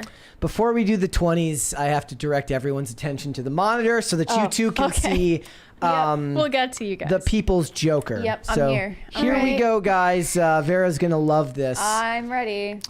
Remember, you can make it stop for just What is it? 50? 50. All right. 50, please, chat. Hi, I'm Vera Drew, and 3 months ago, comedian Brie LaRose dared me to re-edit Todd Phillips' Joker. Now, I'm an Emmy-nominated editor who works primarily with Tim and Eric, so I could give you your standard alt-comedy Joker remix with fart sound effects and rhythmic cuts over nightmare drones, and you'd gobble it up, wouldn't you little piggy? But I'm currently unemployed and stupidly ambitious. So for the past 3 months, I've been writing a feature-length Chat screenplay hates us called right The now. People's Joker. Utilizing Blame clips from the 2019 yourselves. Oscar contender, footage from other iterations of Joker's past, and just movies that feature clowns, as well as additional footage that I'll be shooting in the privacy of my own bedroom. I'm creating an entirely new feature film. You heard me right. This is my feature film acting debut, and I will be portraying both Harley Quinn and the Joker. Using these characters, which I definitely don't have the rights to, I will be sharing the story of my transition and how I overcame mental illness and the cycle of abuse that I was stuck in a few years ago. It's your standard queer coming-of-age story, only it takes place in the Batman universe. But wait,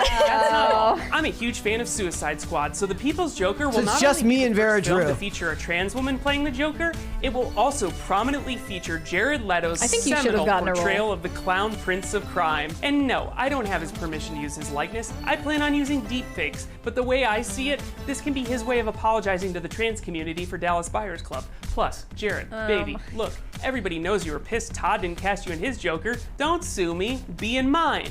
And you know what? I misspoke. This isn't just my Joker. This is our Joker. Commie Joker. That's right. I'm opening up the my creative gosh. process to any and all quarantined artists, musicians, filmmakers. Crisis party! who want to contribute to my vision. Should we You wanna pause it? design I this don't with know. help? No, pausing.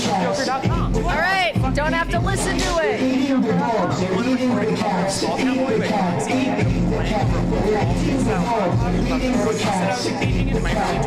Now my goodness, Maria. All right. PeoplesJoker.com. I know the whole thing by heart now. Legally won't be able to sue us Wow. if we all work Still on this going. together. And what could be more Joker-like than copyright infringement? Plus, I don't want to make a dime off this. I'm doing this for my mental health, to share my story this for using my 2 of my mental favorite characters of all health. time and connect with other artists who are sad and broken because of this fucking pandemic. Oh, by the way, if you're a distributor who has any ideas on how to release an incredibly illegal film, please get in touch with me. I really want to premiere this thing on July 4th, our failed nation's birthday. Because, well, I know I'm not the first person to say this, but this country needs an enema. And the People's Joker is the very rectal bulb syringe that can do the job. So visit thepeoplesjoker.com today. It was a very Ron DeSantis end there. Wow, that was educational. I'm very glad you got to finally see that. I hate it. you. I'm not coming back. You know what? 4 times is enough for me. 4 times. It was nice that's while it it. lasted. Pete Tran in the chat says watch Lucky Number 11 instead. I don't know what he's referring to, but you should go watch that movie. It's a fantastic film with Bruce Willis and Josh Hartnett. I like Bruce Willis. And Morgan Freeman and Sir Benjamin Kingsley. We have Kind of a powerhouse. Yep. 220 super chats. Zero Omega ZX said the world has gone mad. Just remember, all who see such times, but that is not for them to decide. All we have to decide is what to do with the time that is given us. True. That was some was deep. that was some Kamala Harris level deep. I don't, like We I'm exist unburdened by what has been. within the context. Oh no. Isaac Cervantes III said, "Hey Brett, nice cut, G. Thank Hi, you. Mary and guest. Sorry, I just got here and am just having breakfast." He also was very upset. I'm Where sorry, are you? Isaac, but he was in the chat when when the People's Joker started playing. He's like, "Give me my money back." Oops. Sorry. Yeah. Too late.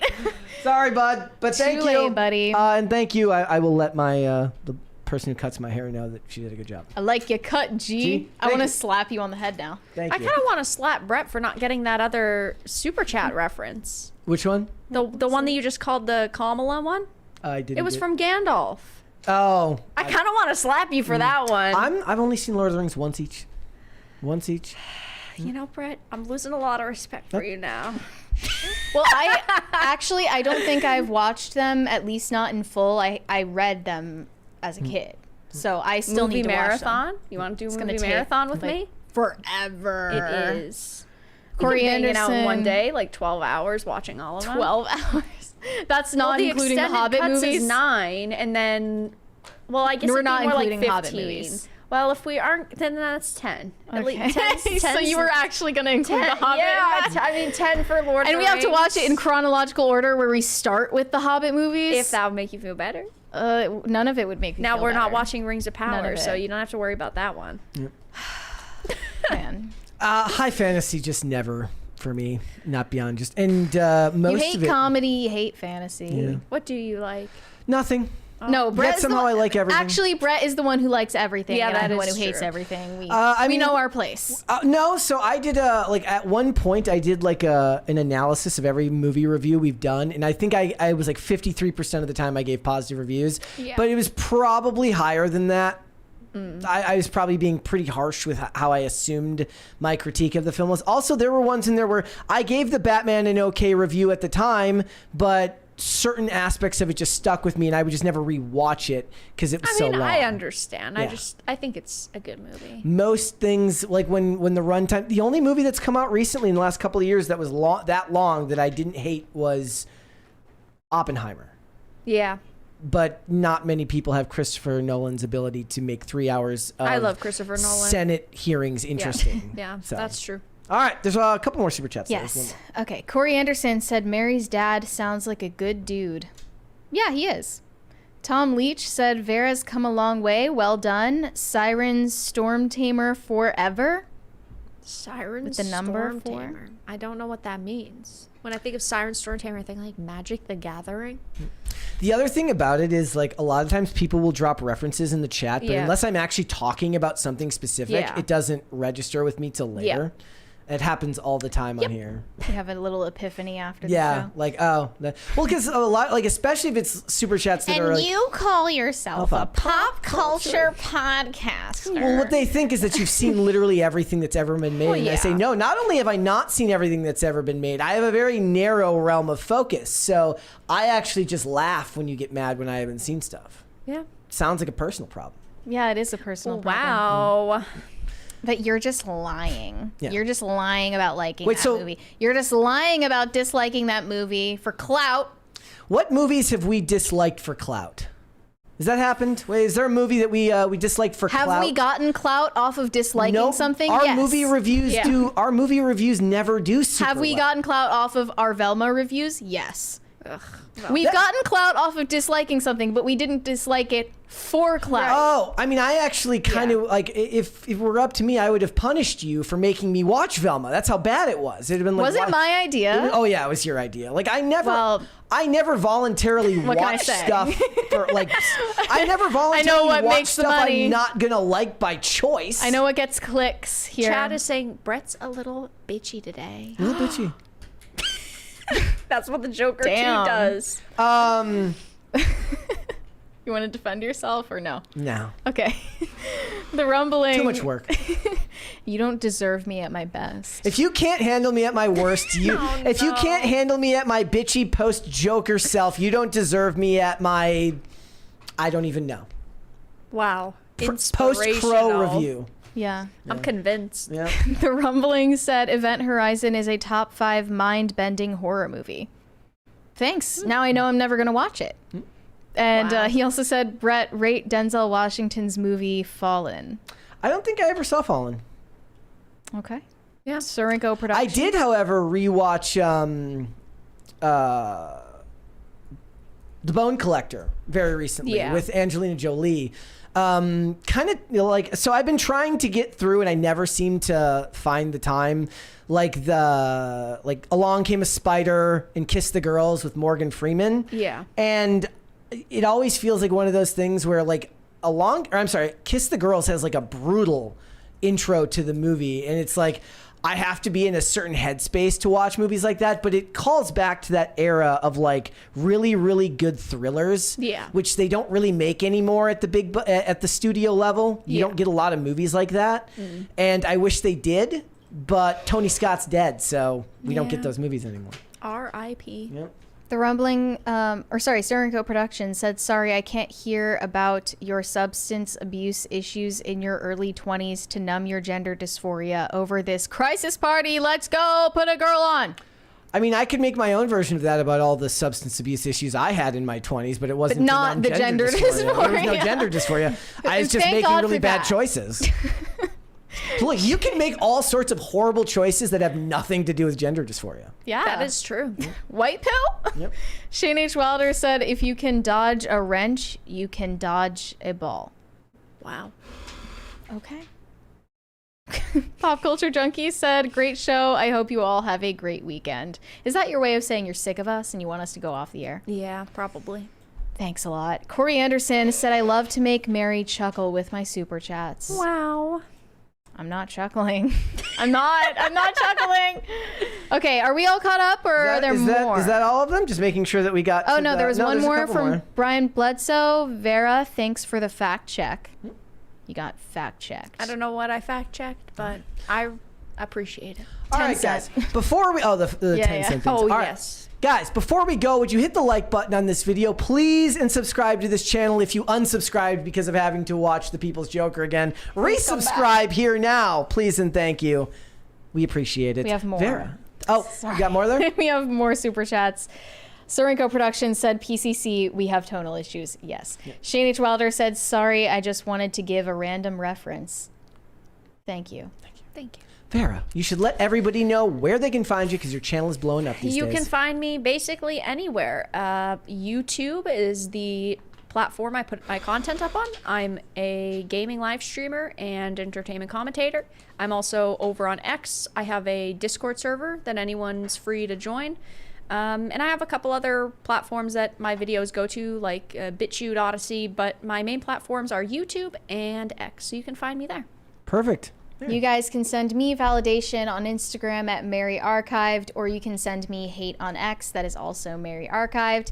And in case you did not catch that earlier in the show, it is true. Brett is going to be out of town for Monday through Wednesday next week. So we're going to still be doing the show on normal schedule. Aiden Mattis is joining me for those 3 days to co-host. It's going to be a ton of fun. And Phil's coming back. Phil will be back. At long last, he's finally back on the show. Our rock star is back. Our little rock star. Awesome. And we have more super chats. Big Dave said, can I get a happy birthday, Big Dave, from Brett? Yes, happy birthday, Big Dave! Exclamation you're not mark! on camera. Exclamation mark! Exclamation mark! Do it again. Okay. Happy birthday, Big Dave! Exclamation mark! Exclamation mark! Exclamation mark! Okay. Another from Tom Leach, NPR outro. Okay, thanks. Well, it's been requested officially. I can do that. Is High that Voltage 75 said, wait, so who's hosting in Brett's place next week? I will be hosting the show. Aiden Mattis is also joining me from the Lore Lodge for that part of the week. And Kellen will be pushing the buttons. Yes. Yes. All right. All right, guys. Wait, does that mean I have to do NPR outro? I don't know if I can go that slow. If you would like to follow me, you can follow me on Instagram and on Twix at Brett Dasovic on both of those platforms. This show, Pop Culture Crisis, is here 5 days a week, Monday through Friday, 3 p.m. Eastern Standard Time. That is noon Pacific. We are on Amazon Music, Apple Podcasts, Pandora, and Spotify. If you would prefer to listen rather than watch this show, and if you would like to follow the show on social media, we are on Twix, at popculture_show, Facebook, and not TikTok because we were banned on TikTok, at Pop Culture Crisis, and on Instagram at Pop Culture Crisis Pod. Mary, there's one more super chat there. We have one more super chat from Shane H. Wilder. Little rock star, you calling Phil short? It's not an insult to call Phil short. It's just a fact. Wow. With that being said, ladies and gentlemen, Pop Culture Crisis will be back with another episode on Monday. We'll see you then, guys. Bye. Bye.